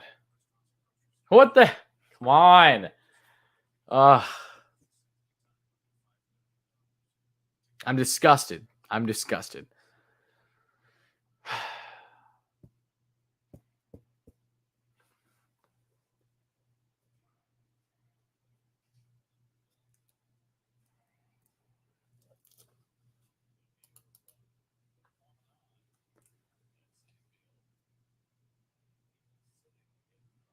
How hostile is the environment? I mean, I've sat basically everywhere that you can imagine in Philly when you're just talking about levels. I'm used to it, so it's hard to explain. They'll shit talk you if your team. Look, when opening day, when the Mets lost, I was sitting higher up, so you have some more OG fans around because, like anything else, you have a lot of OG fans that will try to attend as many games as they can, which means that they won't necessarily buy, front row seats. They're more passionate. You're definitely having people throwing F-bombs at you. They're terrible. They're absolute. Philly fans are atrocious with one-liners. They don't know how to talk shit if it smacked them upside the head. Literally, it's pathetic. Like all it does is crack me up. They don't know how to do anything but yell "F you," head back to New York, even though I don't even live in New York, so I find it funny. I've been told to go back to New Jersey. All this, they literally are. Not all of them, don't get me wrong, but a good portion of them is very trashy. Like they really are. There's just a lot of straight white trash there, and that's evident. It's not the entire fan base. I have nothing to. This is not a shot at every Phillies fan or anything like that, but Philly's known for having a lot of trashy fan bases with all their sports teams, and it's evident when I'm in Philly. Don't get me wrong. When the Mets win, though, they're not talking all that much. If they are, then they're just pissed off. But as long as they're winning, then they'll give you a field day. But they'll wait until they have a decent lead. It's 1-2 now on the count, though, with Trevor May on the mound for his third outing already in a Mets uniform. A Mets fan literally just hopped. I'm almost certain a Mets fan literally just hopped on the field to grab the ball. That was funny. I'm not even joking. That was literally just a Mets fan just hopped over the field. That's actually pretty funny.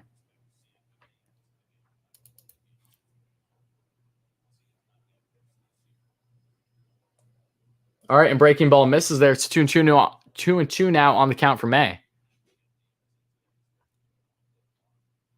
Elliot, thank you so much, buddy. I appreciate that. You're calling a Lindor walk-off hit. Knock on wood. I hope so, Elliot. Thank you so much for the dono, though, buddy. I appreciate that. Really does mean a lot, guys. Dono hype in the chat for Elliot, as always. My man. And Birdie takes one for a ride, but it's right to Dom and left. And just like that, there are now one away here for Trevor May. So solid start for May here in the 8th.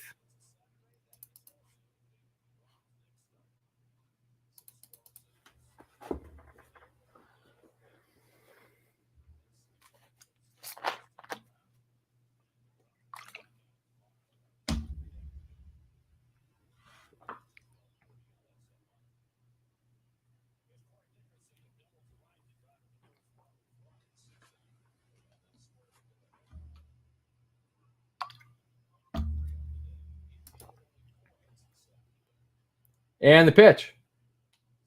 That's going to be fouled away to the left side. 0-1 on the count. Here to Corey Dickerson.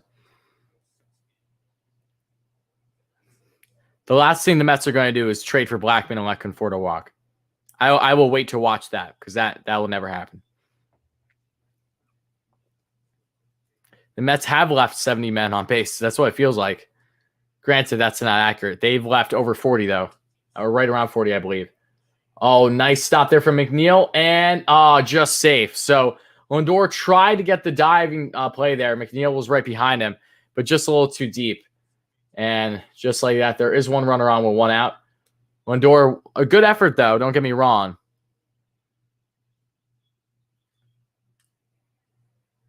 Oh, just missed. Good thing McNeil was right behind him, though. That would have sucked. Yeah, he's safe. He's safe. He liked that out. That's a single for Dickerson.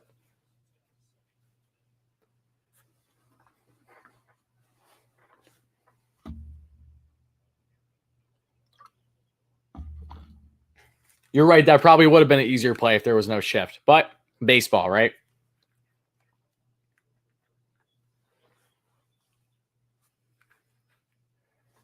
All right, one runner on, one out here. May, the pitch. That's fastball that just paints the corner. 0-1 now on the count.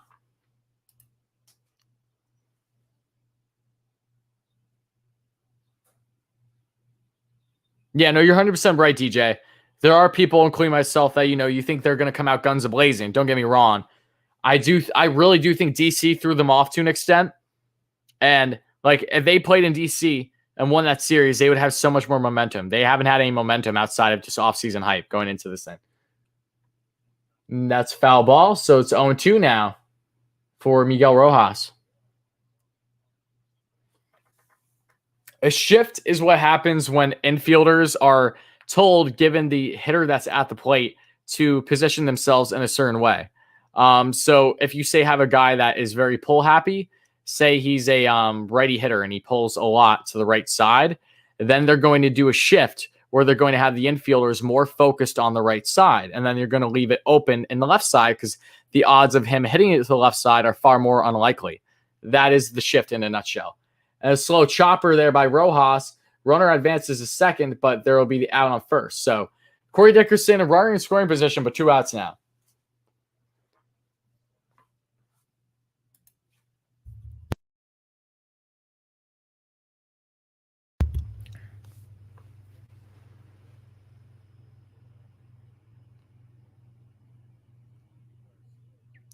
No, Pinch, you have to realize, though, just because you have guys left on base doesn't mean that's runners in scoring position. If you're just talking about guys left on base, then you're right. But if you're talking about guys in scoring position, that's what I'm talking about.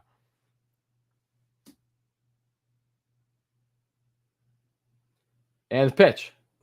And that just hits the corner. Nice slider there by May. And it's quickly 0-1 here to Starling Marte. Thank you, card coach, for the bless you. I appreciate that.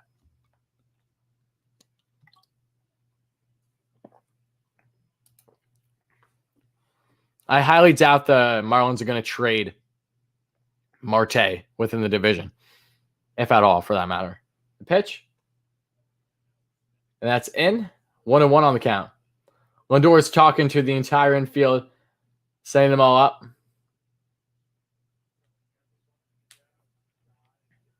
Oh, okay. He's telling everyone to dive.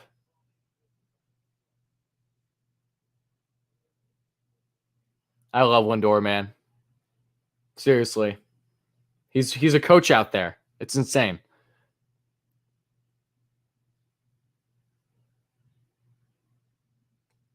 Swings through the fastball. 1-2. 95 on that cheddar. So one swing away from getting out of this one. Coca-Cola or Pepsi? There you go.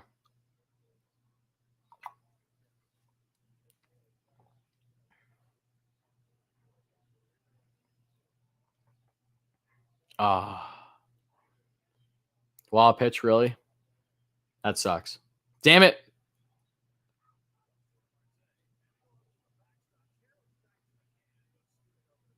Granted, though, it's 2 outs. I don't really think that changes much right now. But yeah, that still sucks. Oh yeah. That derailed quickly. That was bizarre.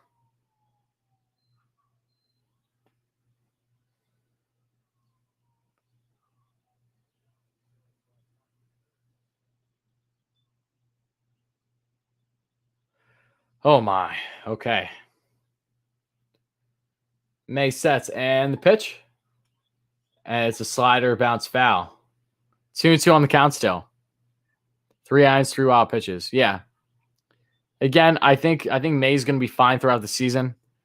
It's just one of those unfortunate things. Should have signed Rio. Oh, DJ, what the hell?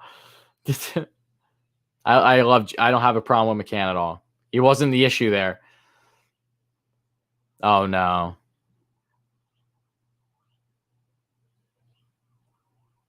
Okay, 3-2. Am I from NY? Yes, I am. Yep. I'm originally from Long Island, but I moved to Pennsylvania when I was like 5 or so. I've lived in PA the majority of my career. And there we go. Big K by Trevor May, guys. Hype in the chat. Absolutely beautiful strikeout. Mets needed that. Good stuff. Another good outing from May after getting roughed up a little bit. You'll love to see. I will take that. Awesome. Awesome. Let's get some K hype in there, guys.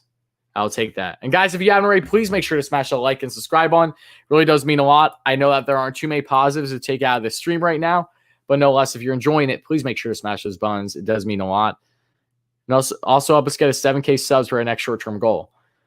So yeah, Mets are 6 outs away from losing this one. All they need is one damn run as of now. So yeah, that's what we're hoping for right now. Just one run to at least tie it. Oh, no. I'm the opposite of a Phillies fan, if that's what you're asking me. No, I hate all teams of Philadelphia. Always have, always will. People ask me about Cristian Atena all the time. I know who he is. I don't know him religiously. I've seen some of his stuff on YouTube. He seems like a good guy, a diehard Mets fan. I know he covers like football and stuff too, but I don't know him personally though. No, I just know that he's a YouTuber. Yes. Oh, no problem, Furia. Thank you so much for even the consideration. That means a lot, my friend. You're the best. And again, thank you all so much, Mets fans, for being here. So yeah, Mets are down a run. We have some good bats coming up, and Mr. Pete Alonso and Dom Smith. So hopefully they can try to execute here and do some late inning magic on opening day for the home opener, right? So fingers crossed at this point.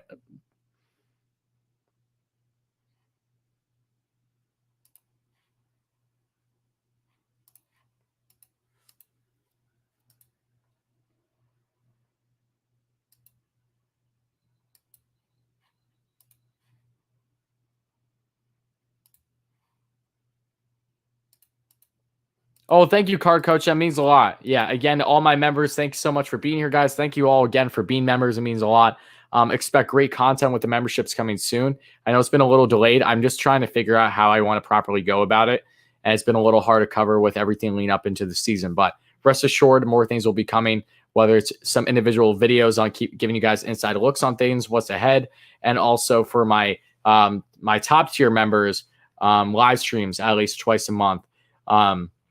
Should it not be Zoom calls. So either way, good things are coming, guys. Yes, I am a Steelers fan, but I like the Jets and the Giants too, like equally. I don't have a problem with New York football teams at all. I'm just a Steelers fan because my dad grew up a Steelers fan. And I have not seen a game at Pittsburgh. I wish I did when I was younger because I was a far more passionate fan a couple years ago than what I am now because I follow baseball and hockey far more intensely than football because I've found a bigger love with it. All right, and that's going to be called strike. And 0-1 there. Garcia is now the reliever in the right-hander for the Marlins.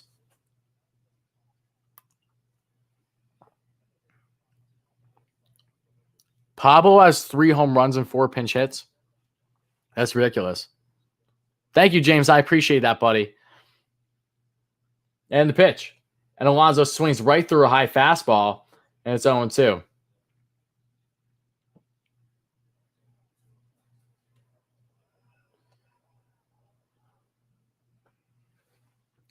I believe it's about to be 1-2 now. You're going to the game Sunday? Awesome, Dave. Hopefully they have a better performance than what they're having thus far here.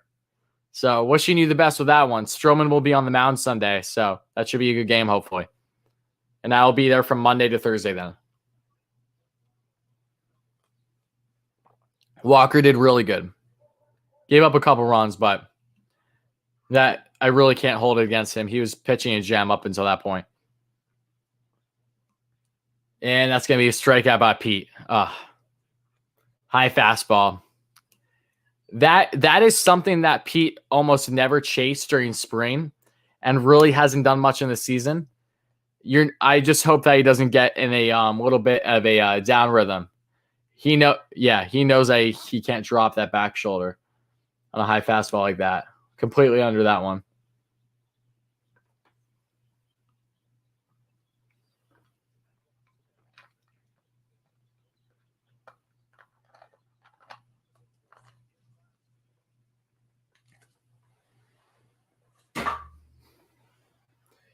And, Dom, big swing right there through the slider.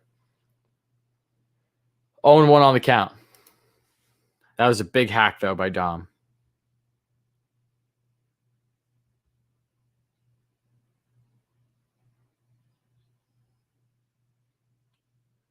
And he pulls that right in the shift, and now 2 away.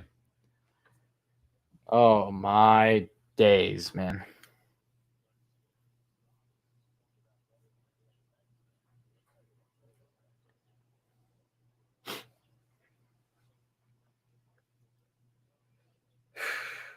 At this rate, I just feel for all the fans that spent stupid money to attend this game because limited capacity, the tickets are far more expensive, especially if you buy them more last minute. This game was a fortune as it was. And I was just at the last couple games of Philly. They were expensive too. So I feel for my Mets fans attending games right now and them not doing too hot. Literally just dealt with it.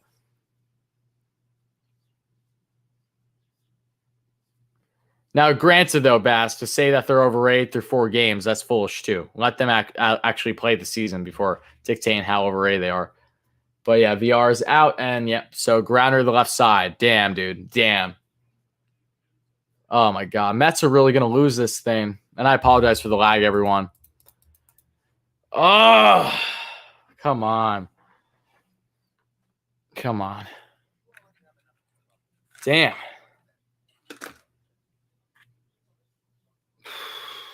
This is not looking good, folks. This is not looking good. Thank you, Mario. I appreciate that, buddy. Great offense. I know it's stellar, right? Oh, my God, though. This is a headache and a half going on right now, folks.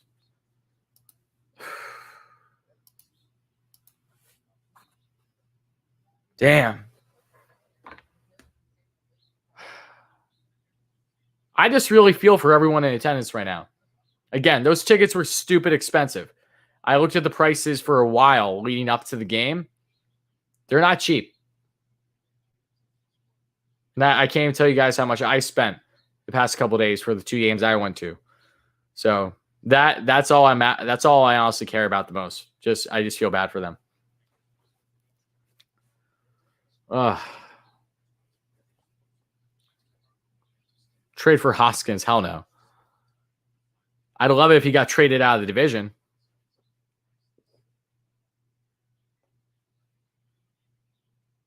All right, guys, in the chat, let me hear it. Do you think the Mets come back in this one? They need 1 run as of now. Edwin Diaz will be pitching the 9th. Do you think the Mets come back, or do you think that they lose this one 2-1? Or at least by any score? Either way, do you think the Mets come back, or do you think they lose? Let me hear it. Why is that we can't be comfortable with a 6-run lead, and yet we can't overcome a 1-run lead? Jack, I asked myself the same thing. Unfortunately, it's just one of those things to start the season that they're not in rhythm yet.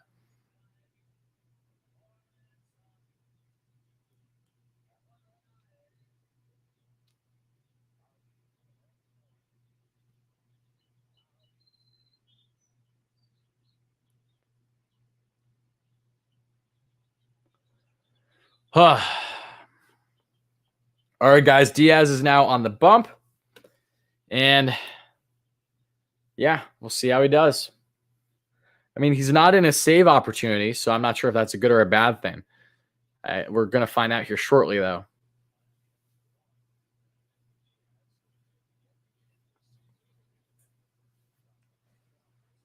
Oh, my.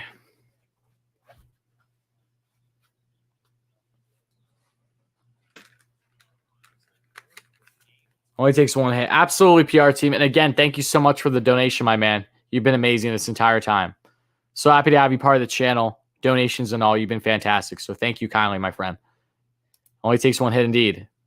Fortunately, the Mets have yet to get that one hit. Diaz's first pitch is going to be a called strike on a clear ball on the inside, but I'll take it. So 0-1 here to Jesus Aguilar. Is 1 for 3 on the day.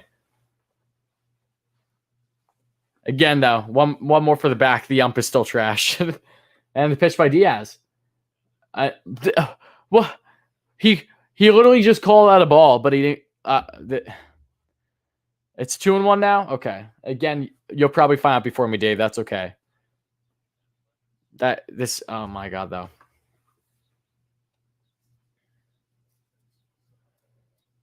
Ooh, 2-2. Okay.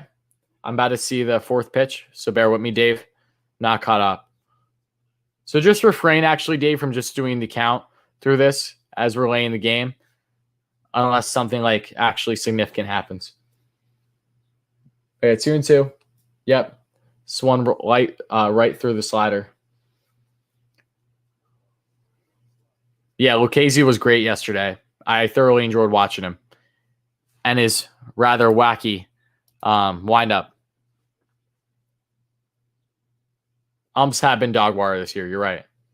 Pop out. Sweet. Beautiful. Aguilar knew it right away, too. That's funny. All right, one away. One away for Edwin here in the top of the ninth.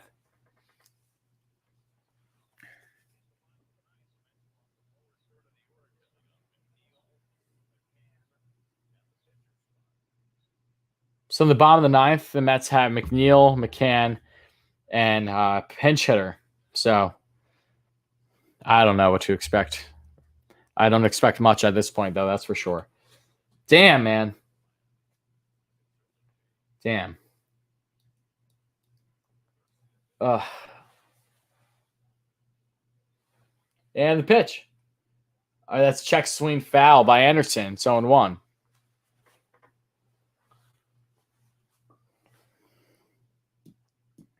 Again, guys, this is the same Mets team that recorded 2 runs on 11 hits yesterday. Remember that.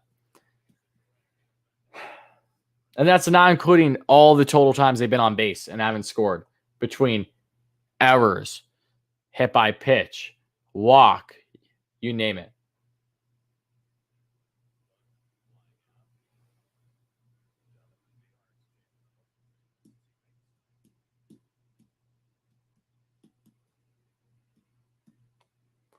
And that's called strike right down the lane, 1-2.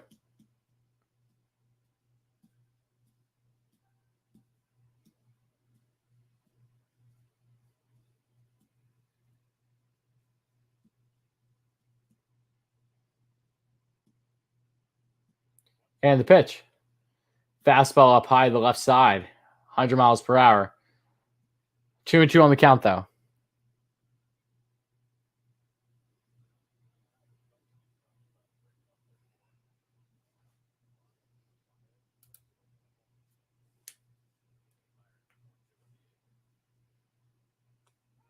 There you go. Strike 3. Caught looking. Diaz.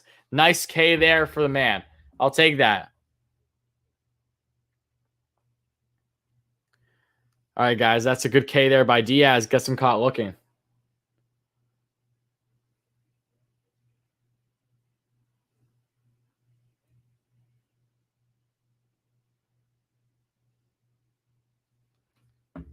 Man, though, this has been a rough one, no less. No other way to put it. This game has been rough.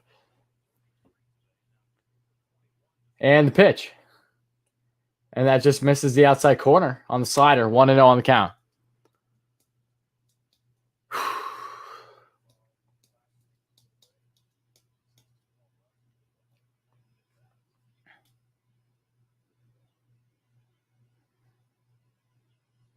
Pitch. That's going to be called strike. Now hits the outside corner there with the slider. 1-1.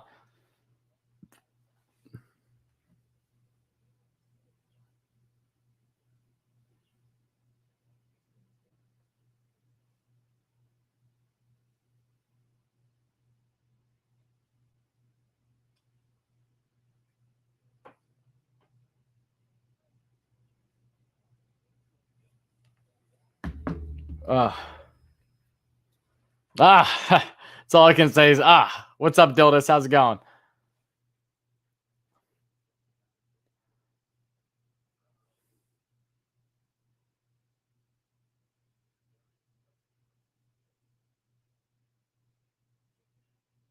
And the pitch.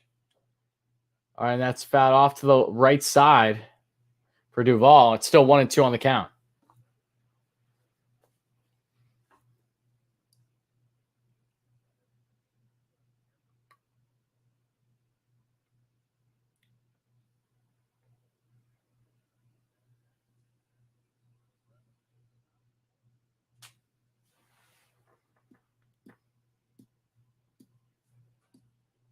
I agree, Jack.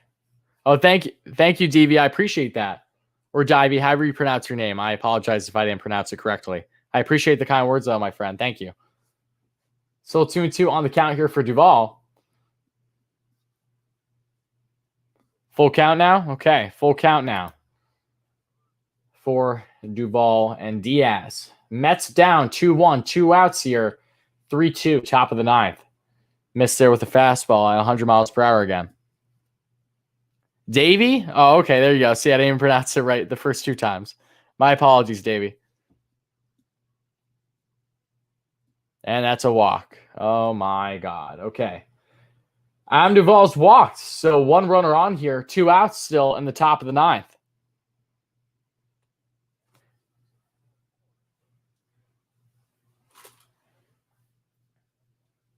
Oh, my. And Garrett Cooper's pinch hitting. Great. Okay. It's just a walk. Relax. Sheesh. It's hard to relax when the Mets are 3 outs away from losing right now. Again, I don't think I'm being overly dramatic or anything like that.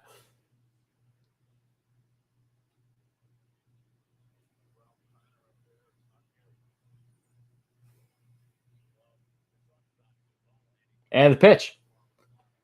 And fastball misses down and away. McCann's going to give him a talking to. Tell him settle down. Let's hit that strike zone a little bit more and try to get out of this.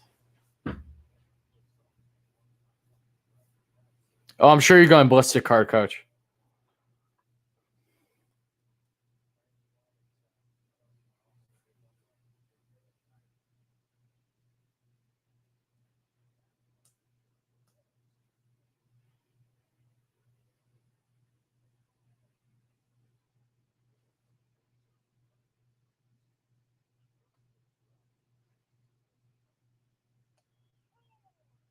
All right, that's called strike when it was a ball, but I'll take it. Again, this ump's been horrendous. And now it's going to be 2-1 on the count, according to Sergio over here, because, again, I'm delayed in the stream, guys. And, yep, it'll be 2-1 indeed. Misses there with the slider. Ground out. Okay, perfect. All right, so the Mets get out of the inning is what it looks like according to a ground out. Perfect. All right, so Mets get out of the inning, and they have 3 outs away from losing this one. So they need 1 run. It's all up to them at the end of the day, right? So, guys, I'll be right back. I have to use the restroom quick, but feel free to continue to let me know your thoughts in the chat, and I'll be right back. So 3 more outs for the Mets. Let's see if they can make something happen here with some 9th inning magic or not. I'll be right back.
And we're back.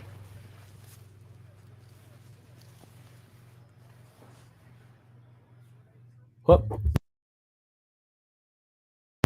All right, guys. So now that we're in the ninth, I humbly ask everyone, if you're able to, just don't tell the pitch count. Don't do any of that throughout this, because it's literally it's the last 3 outs more than likely. So just don't say anything. Okay, that's all I ask you guys. That's all I ask. Just don't say anything. I know you're probably going to slip up and say something still, but just try to wait until I see it. I'd appreciate that. So that way we can experience together, whether it's a good or a bad thing. That's all I ask. Again, I'm probably asking too much, but still.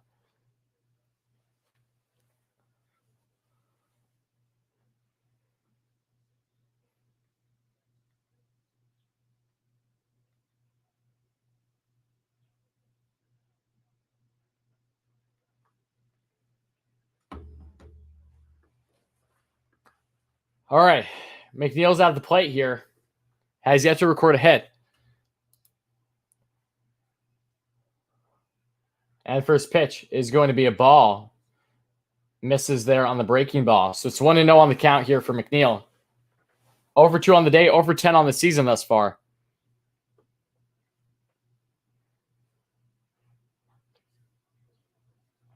Okay. 1-0 on the count and the pitch. And McNeil fouls that one off to the left side. It's 1-1.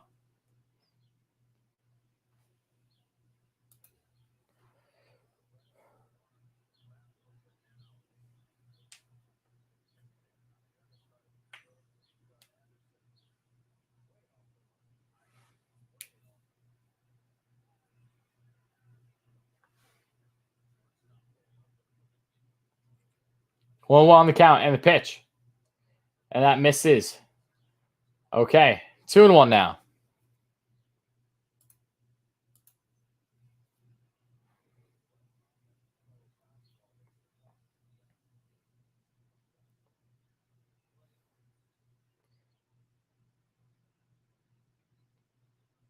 And the pitch. All right, that's down and in. 3-1 on the count here to McNeil.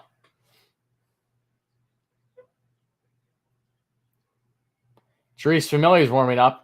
Dear God. But still 3-1 on the count here to McNeil. And the pitch.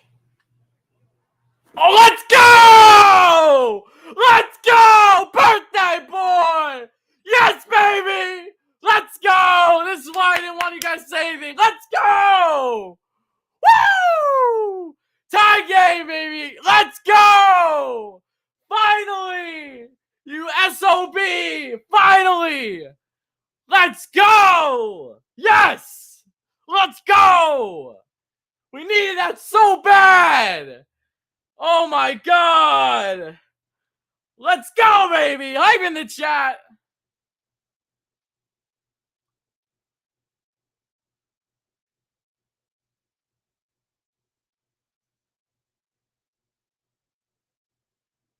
Oh my God.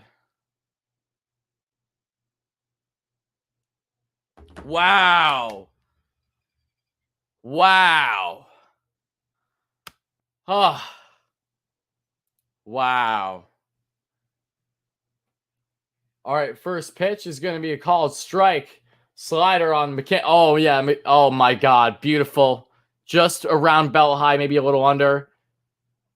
In the wheelhouse. The exact type of thing you should be pulling. Finally!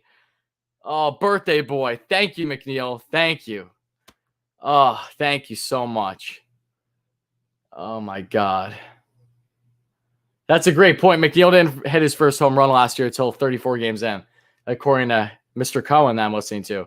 And not Steve, Gary. Oh, my. That's insane. Wow. Absolutely, guys. Don't know hype in the chat for PR. And I think that's Slider that just missed.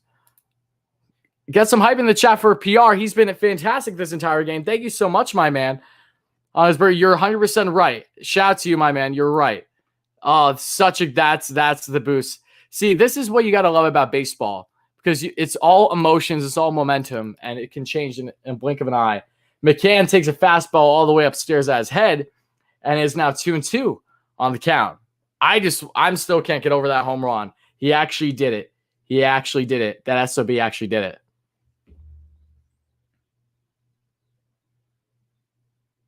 Wow. 2-2. Yep. You guys probably know before I do, but I said just hold it to yourself regardless of what happens because I know I'm delayed from the stream, but still. What's up, Warrior? What's up, Michael? How's it going? I know. Fingers crossed. At least it's tied. That's fantastic. And the pitch. And McCann does not chase there on the slider. It's full count. Oh, my.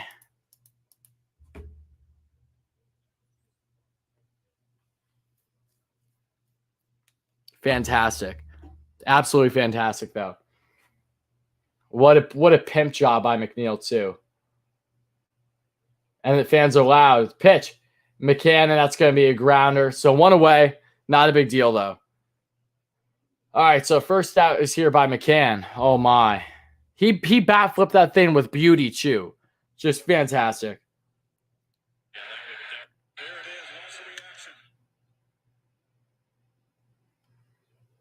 Oh, my. I can't get over that home run still. Fantastic. Luis Gourmet's now at the plate, folks. 1 out. No one on. Game is tied 2-2 here in the bottom of the ninth. Gourmet, who had a very fine day yesterday, both in the field and at the plate. He's 2 for 5 thus far in the season, batting just under a 1,000 OPS, 971. And he's going to take a fastball below the knees, and that's 1-0 on the count. Oh, my. Such a damn good home. I'm so happy for McNeil. He needed that more than basically anyone. Him and Conforto, those are the guys that have been needing this the most. So I'm so happy at least McNeil on his birthday got it. Gourmet checks, swings, and he goes around. So 1-1 on the count. What a home run, though. What a home run. Ah, let's go. Let's go, Mets. Absolutely, Jack Hard coach, everyone. Now let's go, Gourmet. Indeed, Blake. And the pitch. Gourmet takes a called slider for a strike.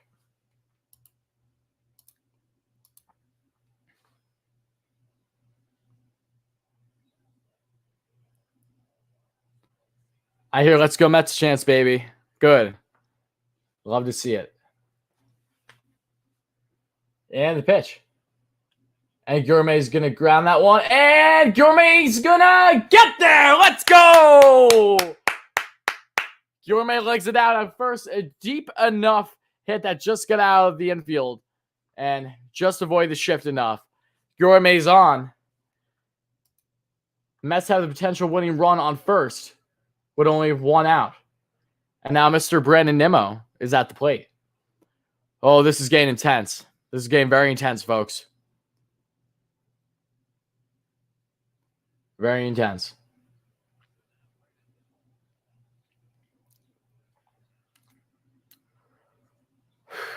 Brandon's 2 for 4. He's 5 for 13 on the season. Over 1,000 OPS. He's been a beast. Let's see what Brandon can do here, guys. Again, if something happens, hold it to yourself until it happens, all right? Nimmo takes a fastball inside for a ball. 1-0 on the count. Oh, I know. The game is a million times more fun when fans are in the stands. You actually can build off of their momentum, you know? You can feed off them in a good or a bad way, depending on what they're actually giving you. This sucks. I agree. He's trash. He's been trash.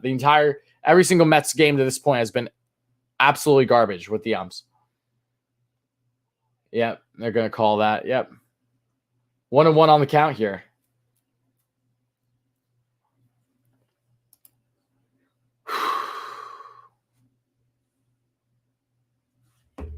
One and one on the count.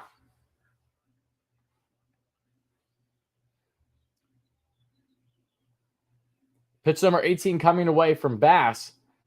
Gourmet on first. Bottom of the ninth, tied 2-2. And Bass sets. Really taking his time. Now they call time. Okay.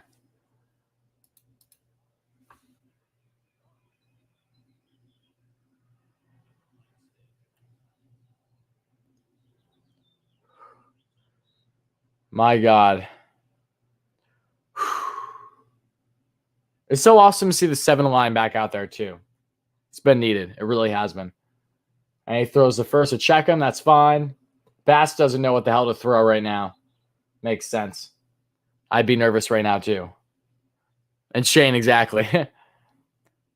Okay.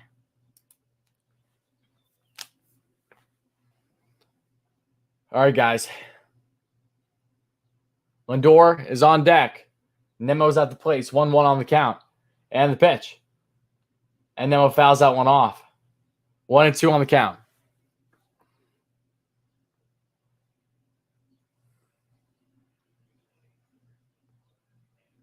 Now they're doing shifts like crazy. Oh, my God. If all Nemo needs to do is just poke it to the left side. Literally, it's so open. The left fielder isn't even playing shallow.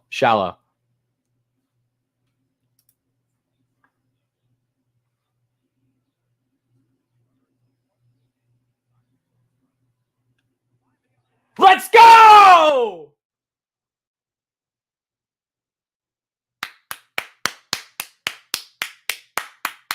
Let's go, baby! Another double for Nemo. Runners on second and third. And guess who's at the plate? Guess who's at the plate? Oh, my God. Let's go, baby. Let's go. Let's go, baby. It's time. It is time. What am I doing here?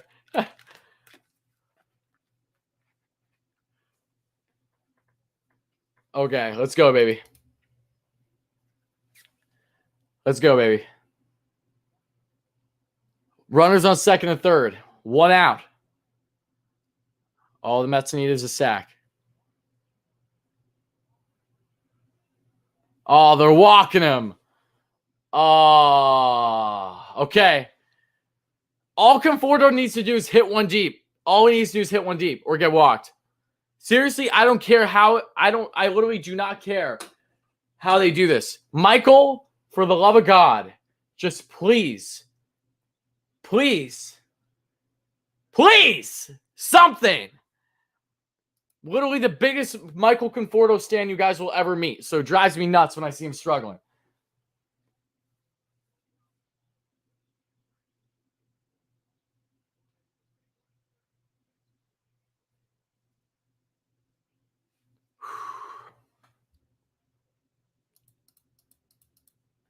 All right, guys. Again, keep it to yourself.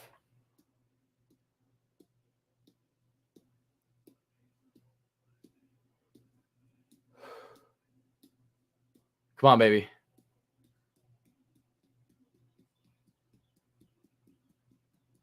Come on, baby. Come on, baby. First pitch. And he takes a called strike on the slider. 0-1 on the count. That's fine. Come on, Michael. Come on, Michael. Come on, Michael. Be like Mike, baby. Be like Mike. Come on. Come on. Come on. Come on, Michael. And pitch. Oh, fuck. And that slider just nicks. Good pitch. 0-2 on the count here to Michael. 0-2 to Michael here. Come on. Come on, baby. All you need is just to hit one deep. Just hit it deep. Literally any type of sack. I'm not looking at the chat right now because I know you guys are ahead of me, so I'm going to wait. And pitch. Michael fouls that one off. Would have been just inside. They probably would have called it a strike, though.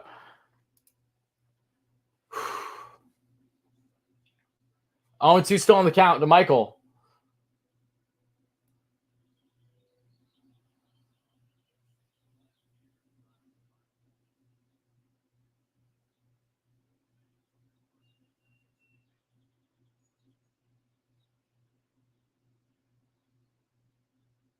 And the pitch.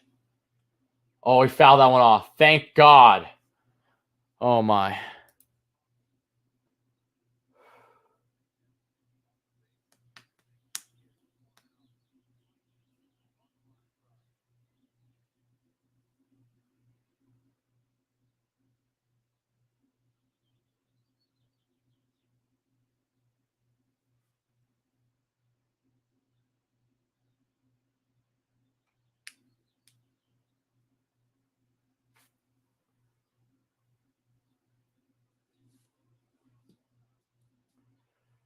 0-2 on the count for Michael. It's up high. 1-2 on the count. Good take. Oh my, Mets fans, baseball fans are popping off. I love it, guys. Smash that like and subscribe button again if you're enjoying the stream. Mets have tied it here. Bases loaded, 1 out. Pete Alonso on deck, and Fordo's trying to end it. And, you know, this will make up for literally everything, Mike. Come on. Come on, Michael. Come on, Michael. And the pitch. Oh. They hit him! Let's go! Let's go!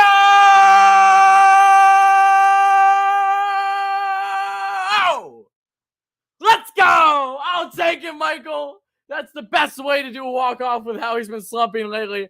Let's go! I will take that. I don't care. I do not care. I will take that. Let's go, baby. Finally!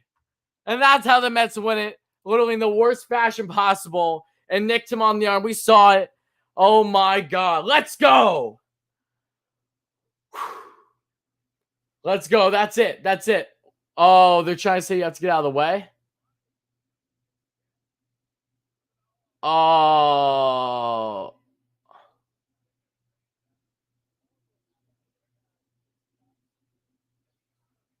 They're going to bring it back. Everything I just said, put in the trash.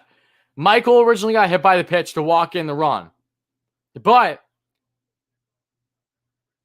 Michael also reached out his elbow, which is what's happening.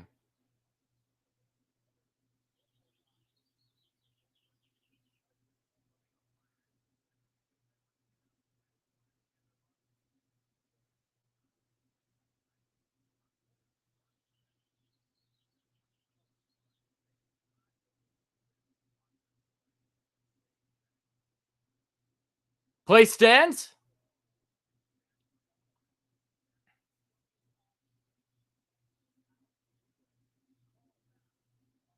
Are they not able to reverse it?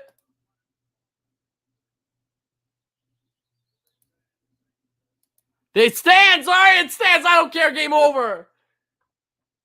Game over. I guess they probably can't turn it. That's my guess. I don't care. A win's a win. Again, I'd be pissed too if I was a Marlins fan. But if what Gary Cohn is saying correct that I'm hearing, they can't review it. They can't overturn it, pardon me. So, yeah. Game's over. Wow. Wow. That was the most bizarre ending to a Mets game. Oh, my. Wow. He did clearly lean in. You're 100% right. Wow. Wow. That's nuts.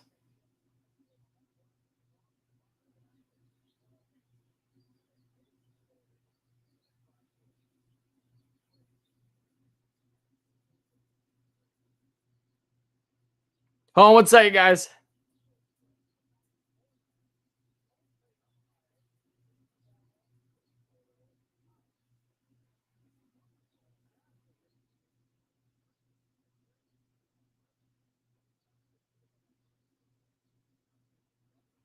Wow. Wow. So, yeah, Conforto did not make an effort to get out of the way. He literally stuck his elbow out. That's funny. Wow. Once again, showing you how bad the umps have been, though. Seriously, like, wow. That's, again, though, I'll take it, Mets fans. Still, hype in the chat. This is a very, uncomfortable win. Do I think the Mets are still going to win this game? Yes. Everything was leading for that to happen. But still, though.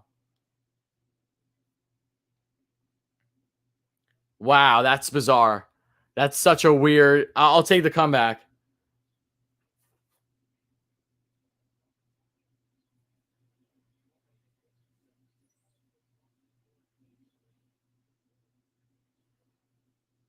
Wow. Marlins are going to come out guns a-blazing on Saturday, though. The only downside is they're facing Jacob deGrom.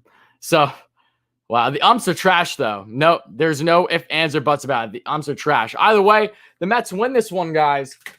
Wow, what a crazy game, man. Literally, what a crazy game. I'm at a loss for words right now. I'm happy, yet I feel a little bad. At the same time, though, I spent a fortune going to the first 2 Mets losses this season, so I will take that win. I really don't care. I'm taking that. Oh my God. That's crazy. That is just nuts.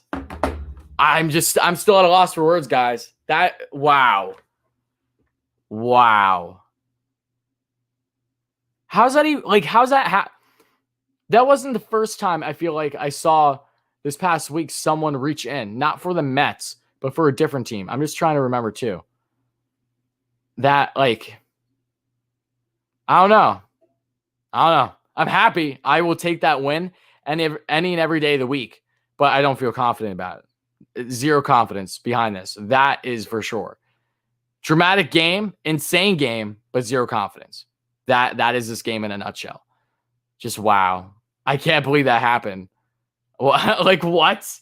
He really reached out. And here's the thing. If you look at how he reached out, only the littlest sliver of his elbow pad actually got grazed there. The littlest bit. So that was insane. That was insane. That's literally all I can say. Here, hold on 1 second, guys.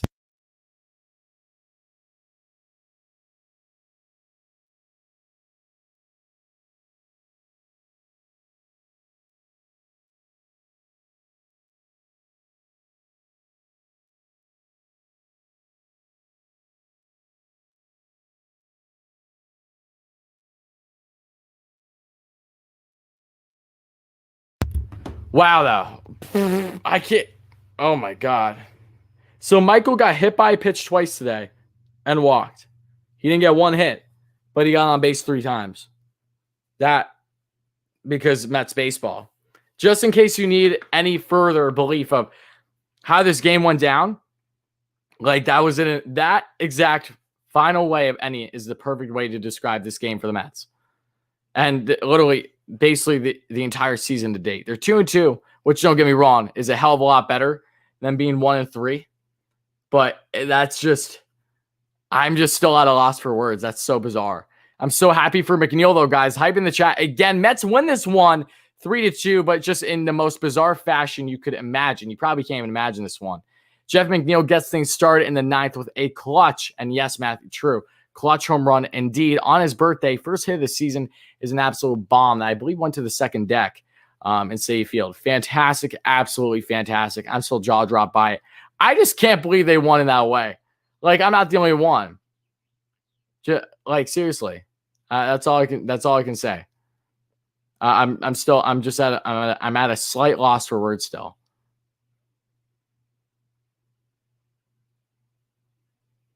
I got some people upset in the chat that are Mets fans. That's unfortunate. I'm sorry you're upset. Again, I would show more sympathy if I didn't attend previous games and the Mets were just horrendous. So I will take this win. I apologize if you're upset, but I'm going to take this win no matter what.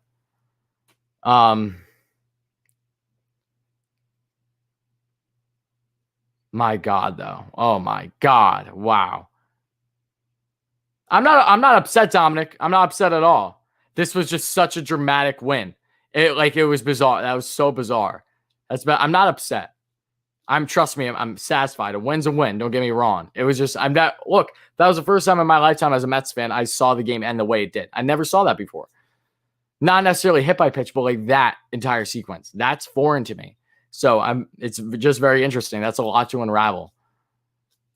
Yeah. It is what it is. I will gladly take it though, guys. Don't get me wrong. Seriously. Absolutely nuts. Absolutely nuts. But guys, that's going to basically wrap up today's stream.